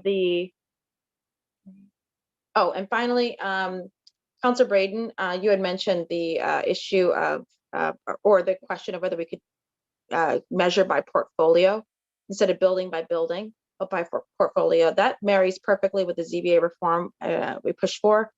That specifically is supposed to be enacted by August, where people or developers coming before the ZBA are supposed to disclose who's part of the LLC or who's part of the corporation, the ownership interest. And so that would help us to be able to really hold them accountable. So you'll find that, ABC, LLC, and DEF, and GHI, and so on and so forth are all owned by me, but you don't know that yet. So you'll be able to see that. So I think that's really key. and working to make sure we have that kind of disclosure. So I just want to let people know those updates and the things that we are asking for. I'm now going to turn it over to public testimony. And we're going to go in order of those who registered beforehand. We have some people who registered and will be using translation. And so wanted to make sure that they were getting ready. I think Evelyn or Aaron might be up, or I'll call a couple folks. So Aaron Chow from CPA, if Aaron's on and is ready to have those two people, I think it's two people will be doing testimony. We do have a Cantonese interpreter, I believe, they will also be providing, or Aaron will be. Is Aaron on? Hi, yes, I will be providing interpretation. I just need to call the folks because they've been waiting for a while. Thank you. All right, Aaron, do you mind if I go to a couple folks while you're making your phone calls? Thank Okay, you. great. Up next is John Walkie from East Boston. And then we have Francesca Di Alessandro and Julio Nunez.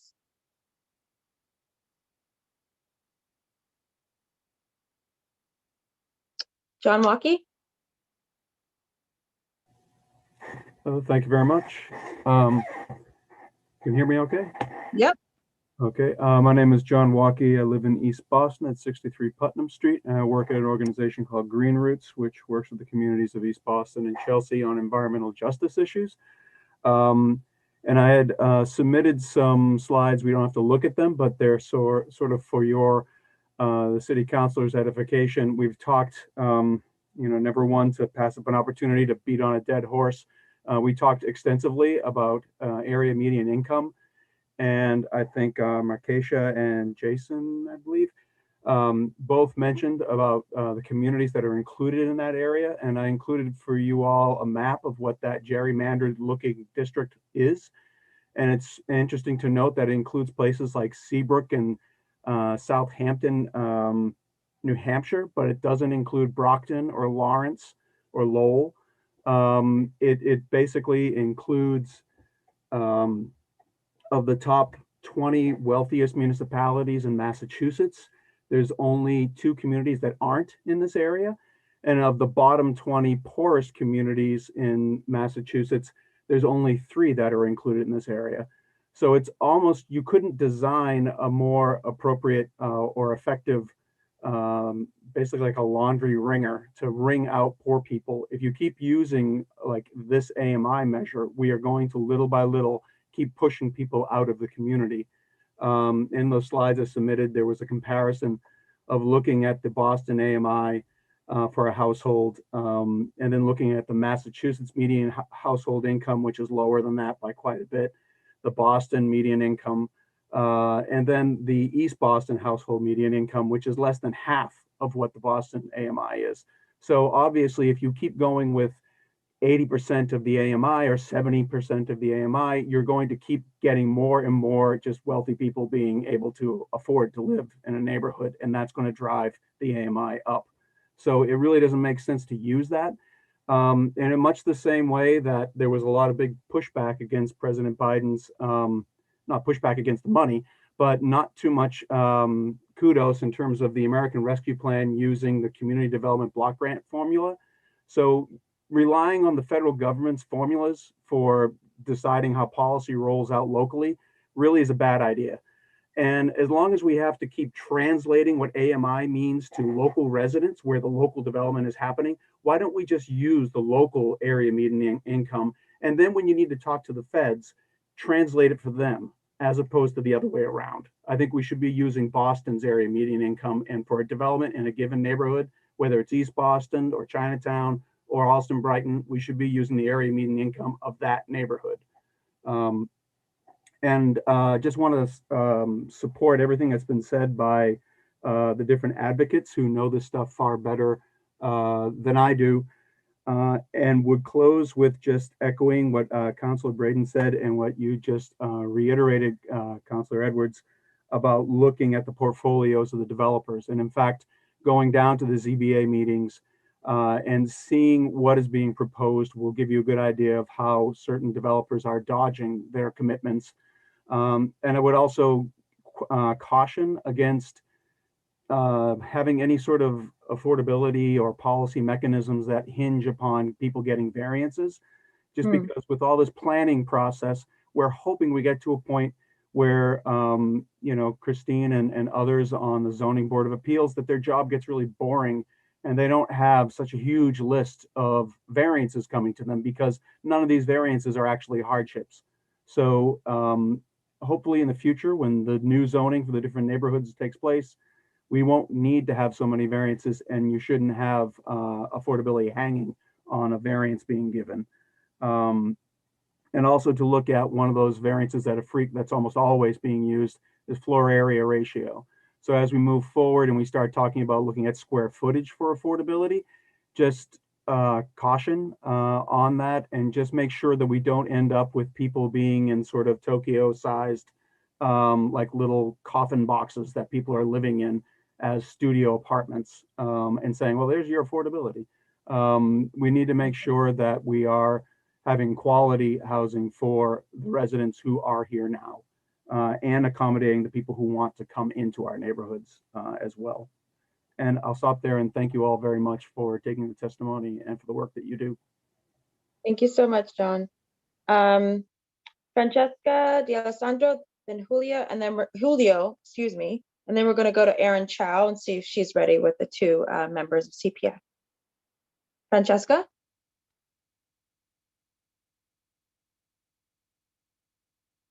Madam Chair, we have a Francis listed with several numbers afterwards. I'm not sure if maybe that's Francesca. You know, just for folks' sake, it makes it harder for us to run in an order if we don't have your full name. So I'm gonna, maybe Francesca or Francis can ping one of us offline to let us know what order you're in or what organization you're with. And because we have a Francis, actually, no, we have another Francis. So I think it's, I don't know if Francesca is on. We're gonna go to Julio Nunez. Hi, my name is Julio Nunez, and today I will be answering some couple of questions. The first question is why affordable housing is important in the crisis. So affordable housing is important in the crisis because some people in the back of their head have the fear and the thought of, hey, one day I cannot pay my rent because I'm not working because of COVID. Will I be in the risk of getting displaced? And the answer is, to some extent, yes. You know, some people, which mean us, the community, we shouldn't go through even that thought in our mind, you know. Affordable housing is built to help people that cannot afford to live in a luxury apartment because they don't make enough. People in our area only make $20,000 to $30,000 tops a year. Some of them only can make up to $25,000. And that's also one of the reasons why, once again, it's important to have affordable housing. The next question is, what is wrong with the current IDP plan? So you guys are only giving us 13%, and that's never enough, you know? Us in the community, I feel like you guys are building for people that makes thousands and thousands of dollars, and with an AMI of 70%, and that's not right, you know? We should have a minimum of 33% affordability. That way, we can give the opportunity to people that cannot make that much money so they can have a place of their own to call home.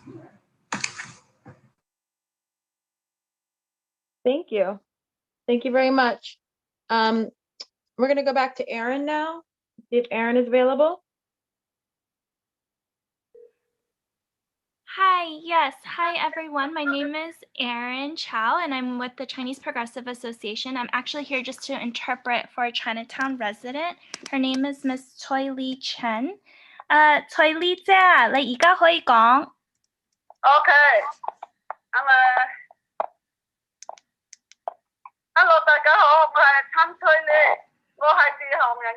下城街嘅。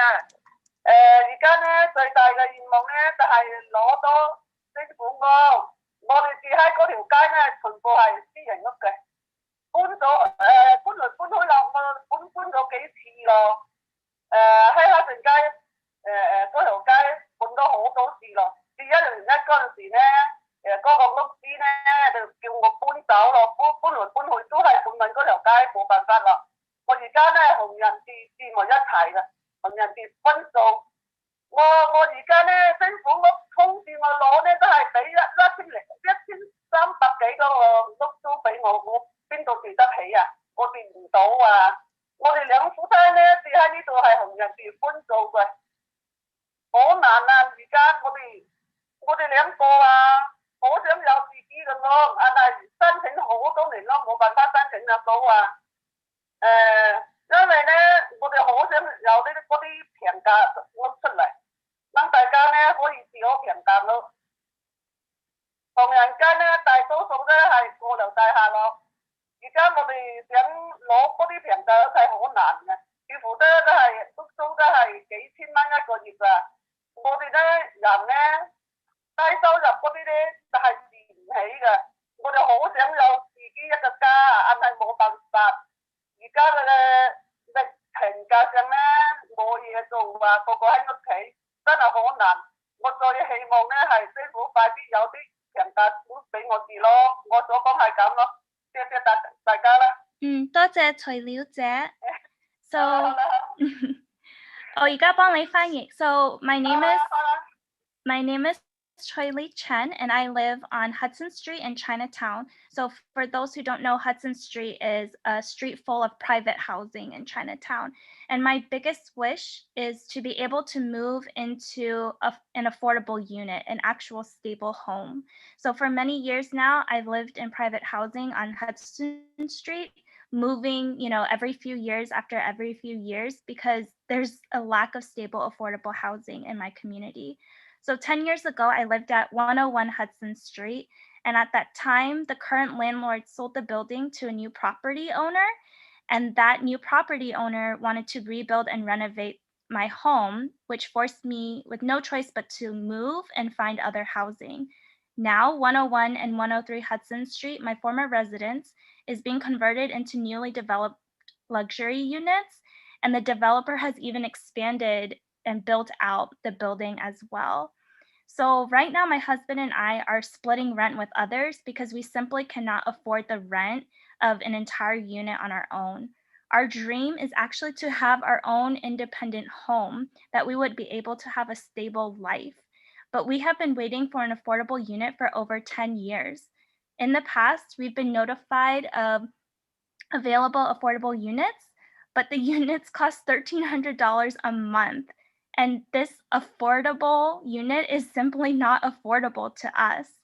In Chinatown, we see many tall residential buildings, but almost all of them are filled with luxury units with monthly rents of thousands of dollars. I can't even begin to think about what it would take for me to be able to afford something like that.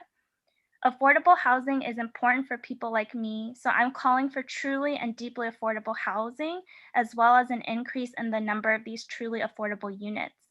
I am asking the city to move quickly to improve the current IDP policy so that people like me are able to find a stable livelihood, which centers on finding stable, affordable housing. Thank you. Thank you very much. Up next, we have Brittany Thomas, Richard Giordino, Bianca Ortiz-White, Alba Oliver, and Lady Lawrence. And I'll ask folks to keep their testimony to no more than 2.5, 3 minutes, just so we can get through the rest of the folks for today. So if Brittany Thomas is available. Madam Chair, Brittany Thomas has left the meeting. Okay. Is Rich Giordano available? Yes, Okay. Counselor. Thank you. I was not quite sure when we were going to get on. Councilor Edwards, members of the council, members of the city, thank you very much for this opportunity to testify on this important issue. My name is Richard Giordano. I work at Fenway Community Development Corporation. I'm the Director of Policy and Community Planning. I'd just like to take a step back and thank everyone, the city, Mayor Walsh, the council, for getting us to this point. People have to remember that the inclusionary development policy was promulgated under Mayor Menino, and it's been improved successively, perhaps more slowly than anybody wants, but it's been improved and strengthened over the years. And we're now at the point where everyone that we just mentioned got a home rule petition passed at the State House to allow us to figure out how to put this in the zoning code and how to strengthen it. So we're in a good place. That being said, we're also in a very bad place. As other folks have demonstrated so ably, the housing market that we have cannot possibly produce the affordable housing that the actual residents of Boston need. We are unfortunately almost in the business of importing wealthier people when we build the luxury units that we're building. In the Fenway, the new developments that have come up over the last 10 years have produced about 2,000 units of luxury housing with about a little bit less than 10% overall as affordable under IDP. The problem is that the IDP was never designed to do what we're asking it to do. And the conditions in the city have changed dramatically. And we need to figure that out and address that. And yes, we are asking now that the IDP actually be redesigned to do something else because of, frankly, the crisis that we're facing. We realize that we cannot build our way out of the affordable housing crisis in the city by building market rate units. The rents do not come down. In the 10 or 15 years of massive development in the Fenway, the rents have only gone up. The only thing that's made the rents go down to some extent now has been the pandemic. And as soon as things return to normal, we know where that'll go. So we have to figure out how to strengthen and improve the IDP program. And I know we're going to get pushback from developers who say we can't do as much as residents want. I think we have to take a page out of former Mayor Walsh's book. When we met with him a year ago, or more now, he was suggesting that we take extra, funds from things like a transfer fee and things like the new rental vouchers that are going to become available to help make IDP units more affordable. And I think we have to look at that. Yes, I want all the developers to do a heck of a lot more on both bringing in online more units at better, lower AMI. But at some point, they're going to push back and say they can't. And we're going to have to be creative about how we get down to funding or mixing things to allow us to get to the point where we're actually able to produce the housing that the city so desperately needs to house the people that we actually have here who need it the most. I realize this is a heavy lift, and that's why we're all here. And I do want to thank everyone, especially all the folks we've been working with in the Coalition for a Truly Affordable Boston, the Boston Tenant Coalition, everyone else. We're all here to work together. And we have to really come up with some solutions to be able to address this. And of course, obviously. Thank you. Thank you. Thank you. Bianca Ortiz. Bianca has left the hearing, Madam Chair. Alba Oliver.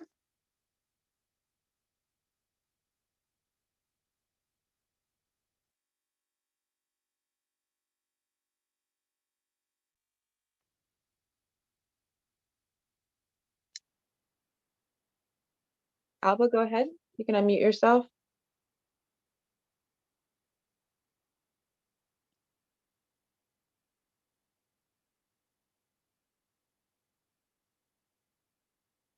I see Alba. Might be just a matter of not unmuting. Let me see if I can. After Alba, we have Lady Lawrence, Elise Sutherland, Holly Berry, and Lisa Thompson. Let's see.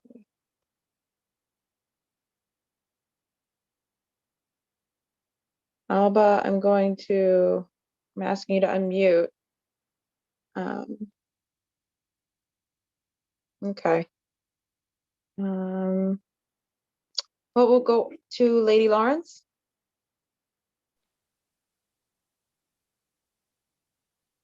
Madam Chair, it looks like everyone before Becky Pierce has left the hearing, so I just moved Becky Pierce over. Great, thank you. All right, Becky Pierce. Counselor Edwards, there was actually one more person I was going to interpret for. Okay, I'm here. I'm trying to get my camera on. Am I there? Yeah, I think I see myself. Okay, great, thank you. This way. So my name is Becky Pierce, and I'm a 49-year resident of Codman Square in Dorchester. Starting out first as a tenant and then as a homeowner and landlord of a small 3-family house. And I'm here today because I'm very concerned about the displacement of my working class and poverty class neighbors due to rapidly rising rents. And also about the huge stress on rent burdened families and children when parents have to work 2 or 3 jobs and still pay well over half of their income in rent. This has been going on at crisis levels where I live in Dorchester for at least 5 or 6 years. And during this time, the city's current inclusionary development policy, or IDP, with its affordability level of 70% of AMI, has made the crisis worse. At that level, which 70%, which means only affordable to a single mom with 2 kids if she earns $75,000 a year, or a family of 4 earning over $83,000. The city has actually built no IDP units that are affordable for people who live here. Dorchester residents have a median household income of under $50,000. I think Markeisha said it was $48,500 currently.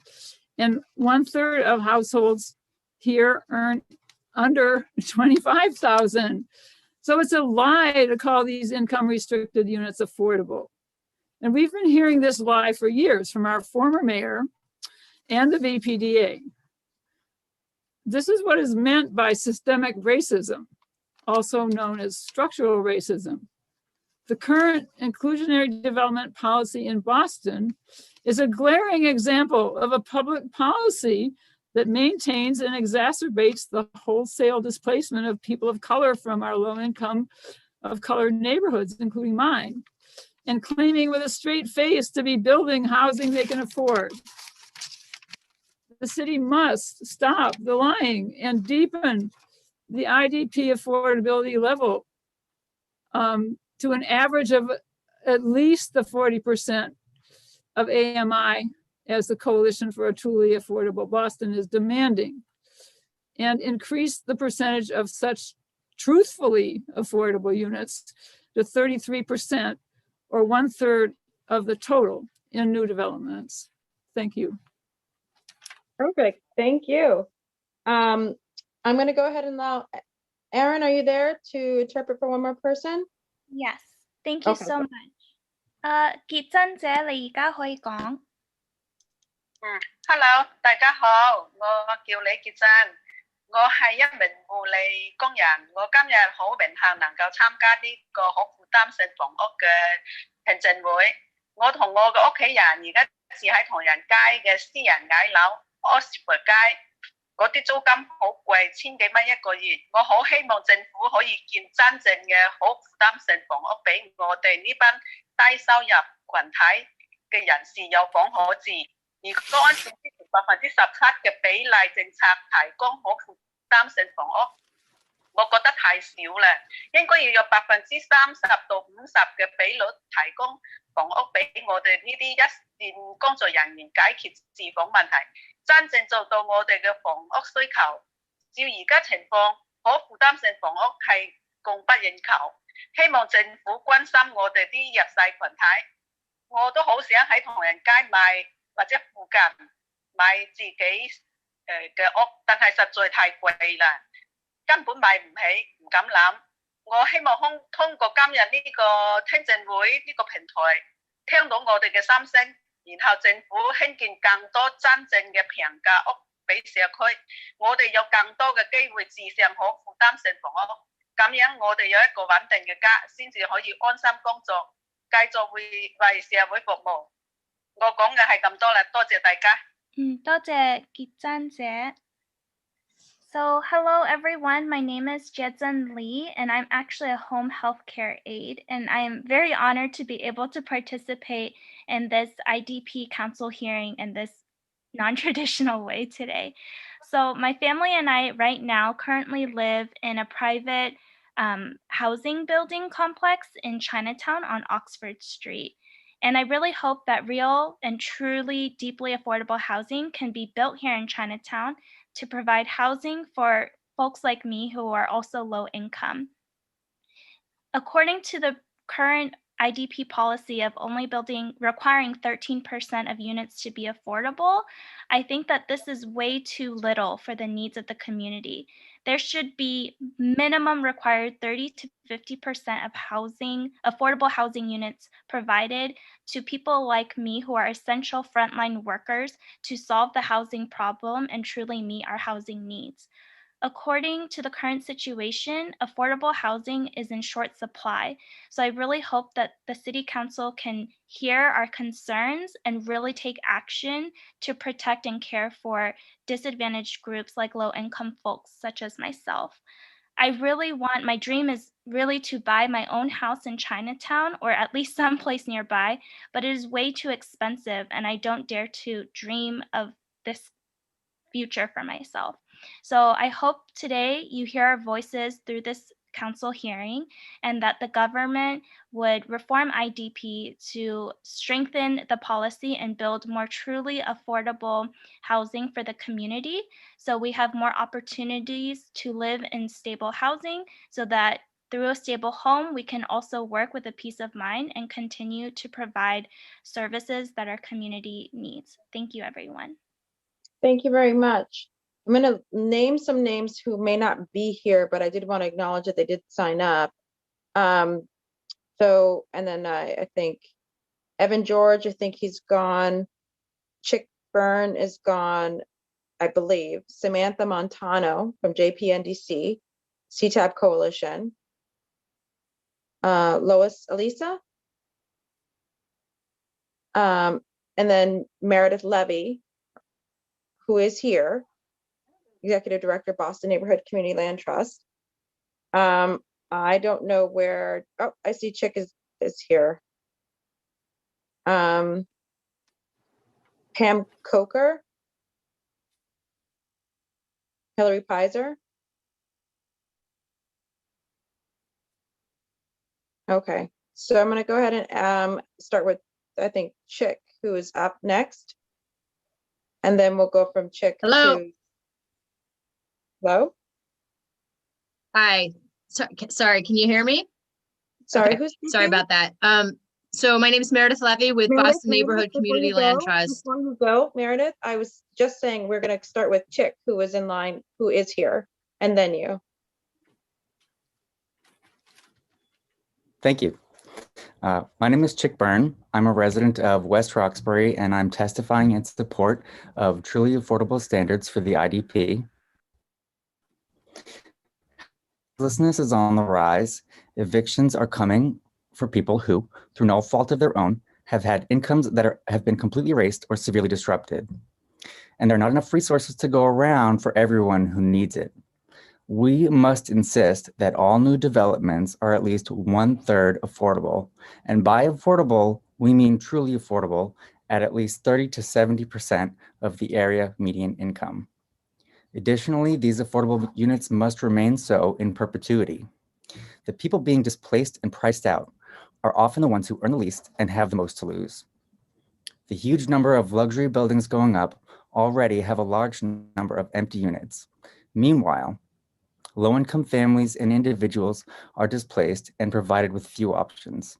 This only adds to the injustice and clearly demonstrates that our demands are not only reasonable, but imperative. I'll share part of my own story of the effects of housing insecurity and the result it had on my health. 10 years ago, I lost my housing. As a result, I had to live out of doors for 5 months. During that time, I would often trade sex for a safe place to live for a couple of nights. 5 months later, I tested positive for HIV. My experience is far from unique, and in fact, it is all too common. The lack of affordable housing has real and harmful effects. We cannot allow developers to outweigh the health and lives of our friends and neighbors. Thank you. Thank you so much. Thank you for also being vulnerable enough to tell us that story. I think you speak for a lot of people. And I really appreciate you giving a voice and face to that. I hope you'll continue to participate in our working sessions and conversations and continue to elevate that voice. Thank you, Chick. Meredith.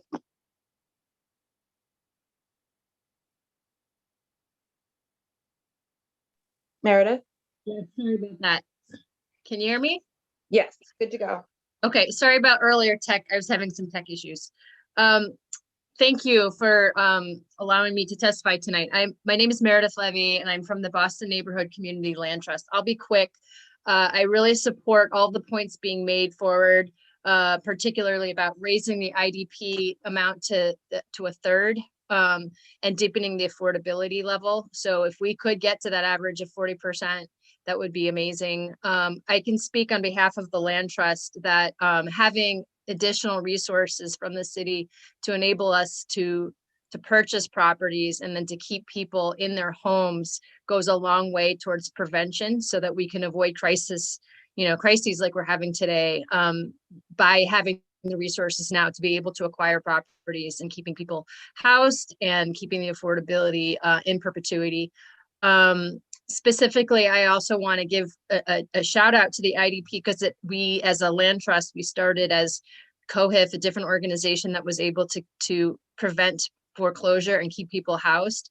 And we are small. We have 15 units. 5 of those we were able to acquire through IDP and through offsite. One of the remarkable things about IDP is its flexibility. And I do want to speak, even though the on-site requirement having on-site is very helpful. There is a value, there's definitely a big value to doing the off-site as well. The IDP program, the design of it is flexible. You can get into different corners and niches in ways that other programs you can't. So I would urge, as we revise IDP, I would urge us to think about those off-site formulas to encourage ways to make use of that. So for example, if we can lower the limit so the threshold isn't 10 but lower, when you have odd numbers and there's like leftovers, that money from IDP, if it can use for offsite, we can try to get into parts of our community and neighborhoods with additional resources so that in timely ways we're able to stabilize the housing in the neighborhoods. So that's all I wanted to say. Thank you so much for giving me the opportunity. Thank you so much. I think I had mentioned Pam Coker and Hillary Pizer, but also who is here, Erika Pérez. I'm sorry, Eric, I'm not sure how to pronounce your last name. And then I also have Rita Laura, who I think is not here anymore, Lydia Lowe, who is here, and Gabriela Cartagena, who I believe is here. How's that me? Gabriela CLVU is her attendee name. Go ahead, Eric. Hi, Councilor Edwards. I also want to express my appreciation for your hosting this meeting. Inclusionary zoning is a perennial and difficult topic with a lot of opinions. And it's a super important one for us to be talking about. I am a little concerned. I feel like the problem is it's kind of like the main tool in our toolbox here. I'm sort of paraphrasing something Ms. Dillon said earlier, but I think this is pretty important, which is that, you know, it's because it's the main tool we have to deal with affordability. We're kind of pushing on it as hard as we can to solve our main affordability problems. And I kind of wanted to put some numbers out there, which is that, you know, somebody earlier commented that San Francisco hadn't done anything to hurt their housing construction through inclusionary zoning. And as a matter of fact, last year we built about 2,300 deed restricted units in Boston, which is not enough, But San Francisco built 233 and they have twice as many people. Their program is much more aggressive than ours. So there's probably some middle ground for us to get to there, but I think it's important for people to understand that there is an almost direct relationship between how high we push the percentage and how few projects become permissible. And I don't want to be entirely negative about this because I actually think there are some things we can do to make the program more useful. And the number one thing that comes to mind for me is that we need to, rather than lower the threshold, which I think, if you make it 8 units or 7 units, you're just going to get a lot of 6-unit projects. People are avoiding these thresholds because the costs associated with the project increase dramatically when they cross them. And it's like, we're basically made it the hardest to build the projects we most want to see. So to me, I think if you want to push for 33% affordability, that would make it the highest number in the country. I think it's important for people to understand that. No one's ever actually achieved a number that high. But I think in theory, it's possible if you're willing to say, basically, if somebody builds with that level of affordability, they can build with absolutely no zoning restrictions whatsoever, which is to say no parking limits, build as tall as they want, build as much of the lot as they want, and do not require a year-long Article 80 review process. I think anything short of that, and you're absolutely just going to see people dodge whatever new requirement you put in place. And I want to point out Cambridge just enacted its own 20% inclusionary program, and it's actually built no units yet. There are a few in the pipeline, but April 2017, and there hasn't been anything that's come online. So the possibility that we create something that actually doesn't build any affordable units is extremely real. And I think that we have to be very mindful of that. I also just want to really quickly point out for people paying close attention to this, to pay very close attention to the difference between household and individual median income, because I've heard a lot of people mix it up. And part of the thing I'm worried about is that if we set this threshold to 50%, you're actually exempting a lot of Boston households here, because the median Boston household income is about $75,000 a year. It's actually $71,834. So just keep that in mind if you're asking for us to stop building 70% units. Those are, 70% is a cutoff. The actual rent in a 70% AMI unit is a third of the monthly income of somebody making about $53,000 a year. So anyway, I appreciate that we're doing this hearing. This is a really important issue. I hope that you host more of them. Thank you.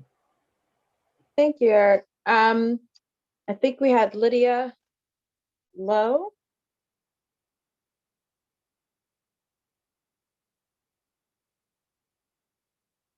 Lydia Lowe on to testify.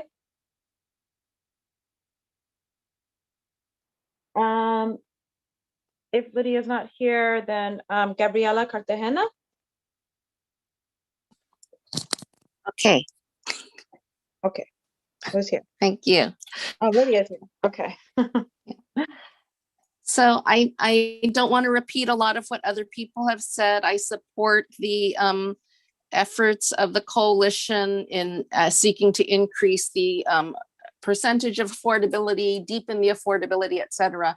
But what I wanted to focus on, similar to Meredith, was the question of IDP offsite, because I feel that while it's understandable that we want to prioritize building affordable units within new developments, there is also an importance to the offsite IDP program, because it can be a creative method for us to advance what might be otherwise challenging affordable housing projects. And particularly, I want to speak to the experience of community land trusts who are trying to do preservation by removing properties from the speculative market and turning them into permanently affordable housing. Many of our projects are small property acquisitions, which are too small for tax credits. We're often competing in an open market, so it's hard to wait for a regular annual funding round. We're seeking to stabilize low-income neighborhoods, which are threatened by gentrification. So we both have rising, crazy real estate prices beyond the level of financing that is available through the AOP normally, as well as properties that are greatly in need of repairs. which adds additional costs if you're trying to turn them into permanently affordable housing. So even though we face these particular challenges, there are also critical benefits for the community that I think should make projects like these a priority. Most importantly, community land trust properties provide for permanent affordability through 99-year renewable ground leases and ongoing community involvement and stewardship. And we're also in a good position to try some very creative approaches to preserving affordability and stabilizing our neighborhoods if we can use the IDP offsite program as a way to support that creativity. So some of the examples of ways that a CLT can do that would be purchasing a property to restore as permanently affordable housing, whether rental or home ownership on a ground lease, as I said, partnering with a longtime property owner to bring resources for needed home repairs, while in turn preserving permanently affordable housing through a ground lease or right of first refusal, while the home remains in the hands of the property owner. Partnering with senior homeowners, perhaps in large homes where people want to age in place, and you can convert the home into permanently affordable multifamily housing while creating a fund that the senior can utilize for in-home care in order to age in place. Or reaching out to longtime homeowners who share the vision of a stable neighborhood, who might wish to donate their land or home either outright or partial, or to donate their land and an affordability agreement or through a life estate agreement.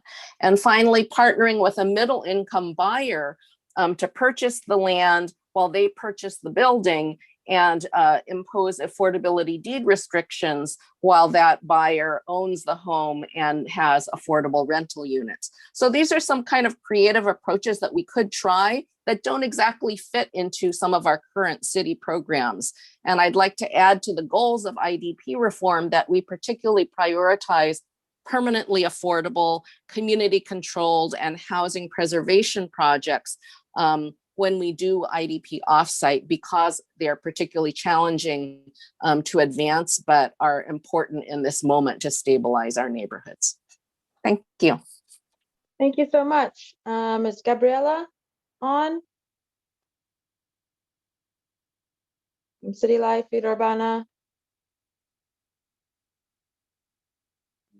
Check. But I saw her. Gabriela, I see your hand raised. I'll go ahead and put you.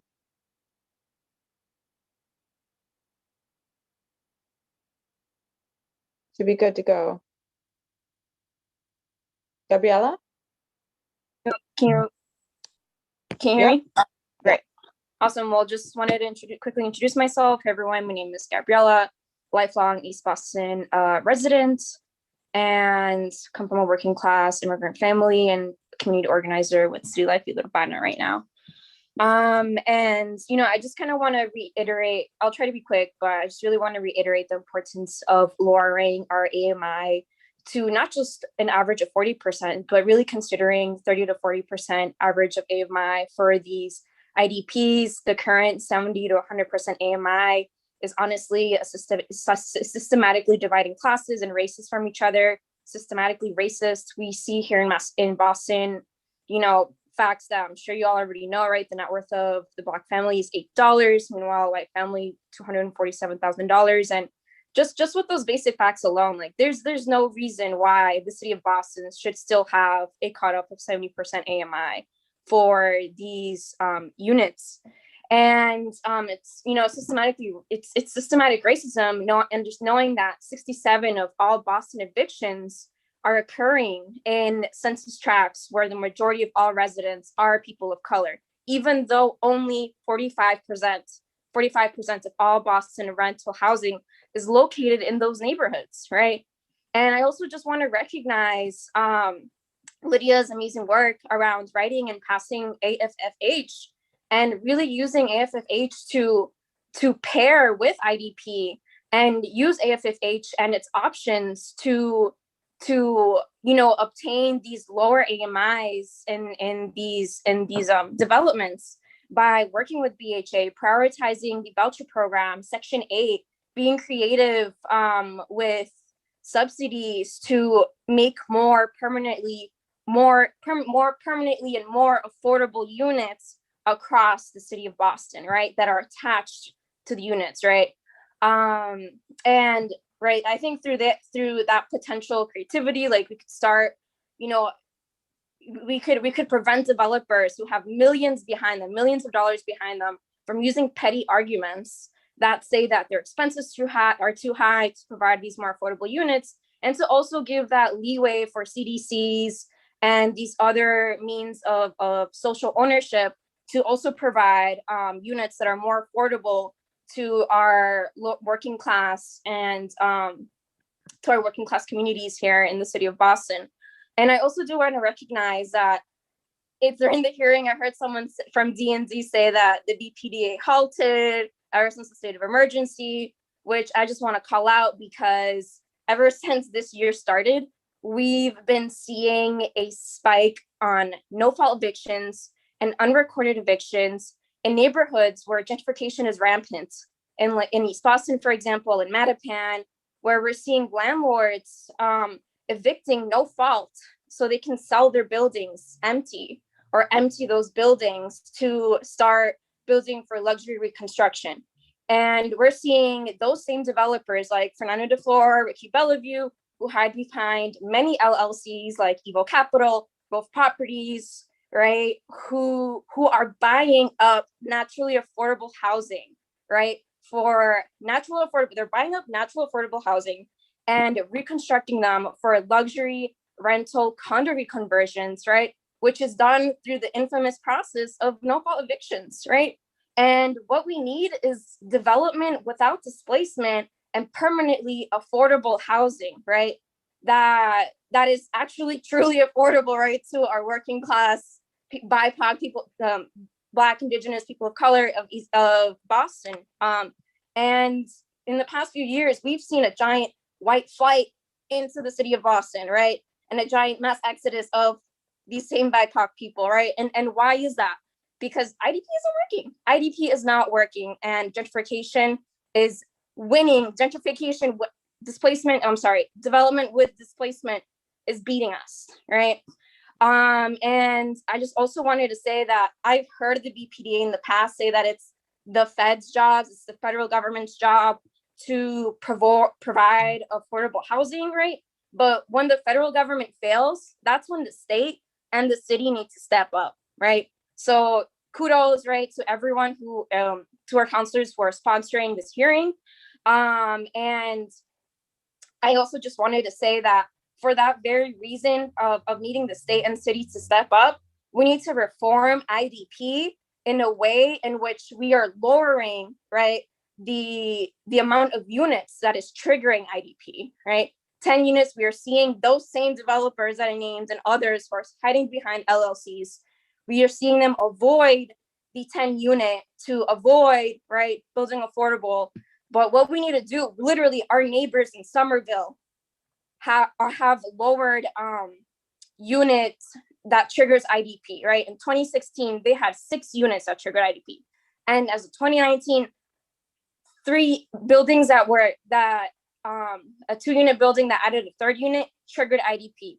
And either through partial affordability or full affordability, right? And we just need to recognize how close Somerville is to us, and how Boston has not implemented this, has not changed, right, the amount of units that is triggering IDP, right? We saw Mayor Walsh raise 12% to 13%. That is not what the grassroots have been demanding. We've been demanding 30% and even 15% for years, right? And if Boston City Councilors and if Boston City Councilors and if the Boston Mayor really prioritize people over profit, right, we need to see the IDP unit trigger lowered to prevent predatory speculation on naturally affordable homes that are causing further gentrification and massive displacement, right? And it's not a new thing from this year. It's not new last year, right? This has been decades. This has been decades, right, in the works.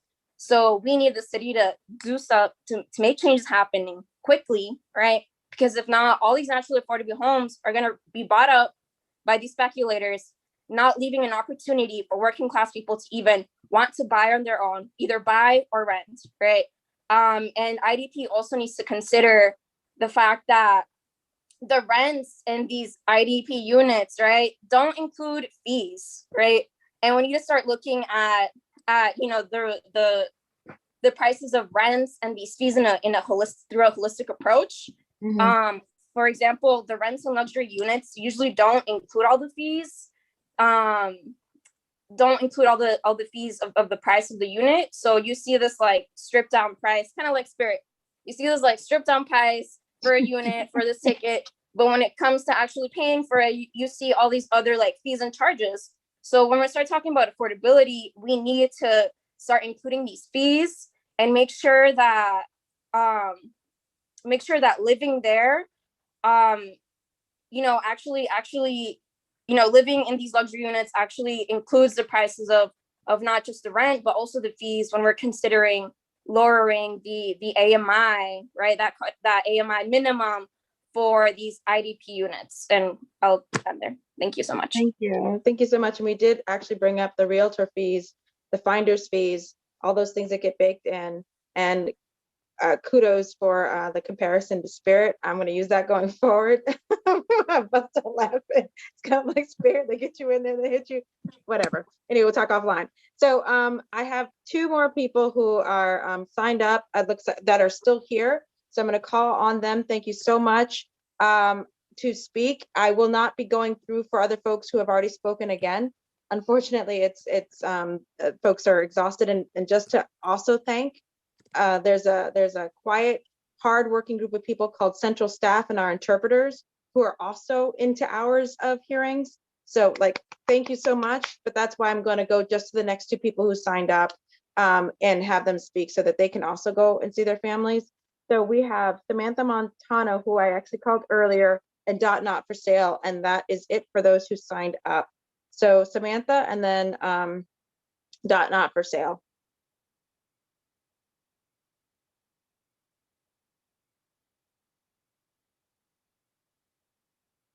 Samantha. Hi. Oh, hey. Okay. Thank you, Counselor. Sorry I missed the earlier call. My name is Samantha Montano. I work at Jamaica Plain Neighborhood Development Corporation, and I just have a few quick points. The first thing is we know that the IDP units at 13% can be raised to at least 20, and the 33% we're asking for because developers in the Washington corridor along JP Rocks have been doing 23%, 20%, 25%. So it is possible for them to raise their IDP percentages. Second, we also know that our homeless count is incorrect, that people are chronically underhoused. So the facts of people who say they need housing, they may be in a unit with, you know, family members on a couch and they're technically not homeless. So we need to make sure that we're accounting for the folks in our system who don't qualify as homeless under the state of Massachusetts and will need housing more. So it's continue to develop at higher rates, IDP. And third, I work for an affordable housing developer, and we routinely get 6,000 applications for like 39 units. So obviously we're not meeting the need with that. And it would be great if we have over 1,000 units, I think, being approved on Washington Street right now in JP that do not have nearly enough IDP units and could have way more and meet the JP Rocks affordability percentages that we had set up when making that plan. So that's all I have. Thank you very much for your time, everyone, and have a great evening.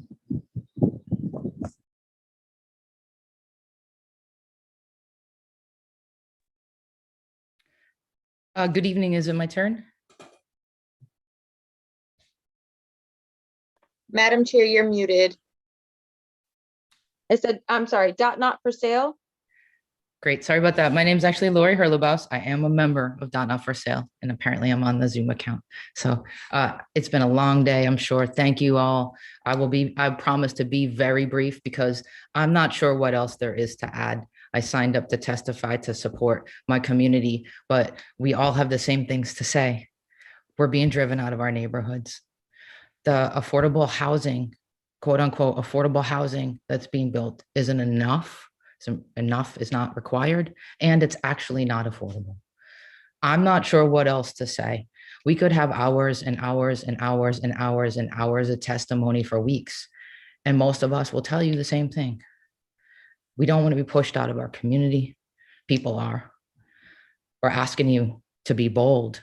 No, we're not asking for this to be the only solution, but it is a very important tool, and it is woefully inadequate right now. It's not meeting the needs of our community. And to speak specifically to the AMI, no one's saying we shouldn't have any affordable units at 70% AMI. We're saying that should not be the average, that we need to hit those 30%, 40% AMI. We need to build housing that's affordable to the residents in our community now. That's simply it. The numbers are too low. So thank you for your time. I just want to express the urgency. We've been working on this for years. This should have been changed years ago.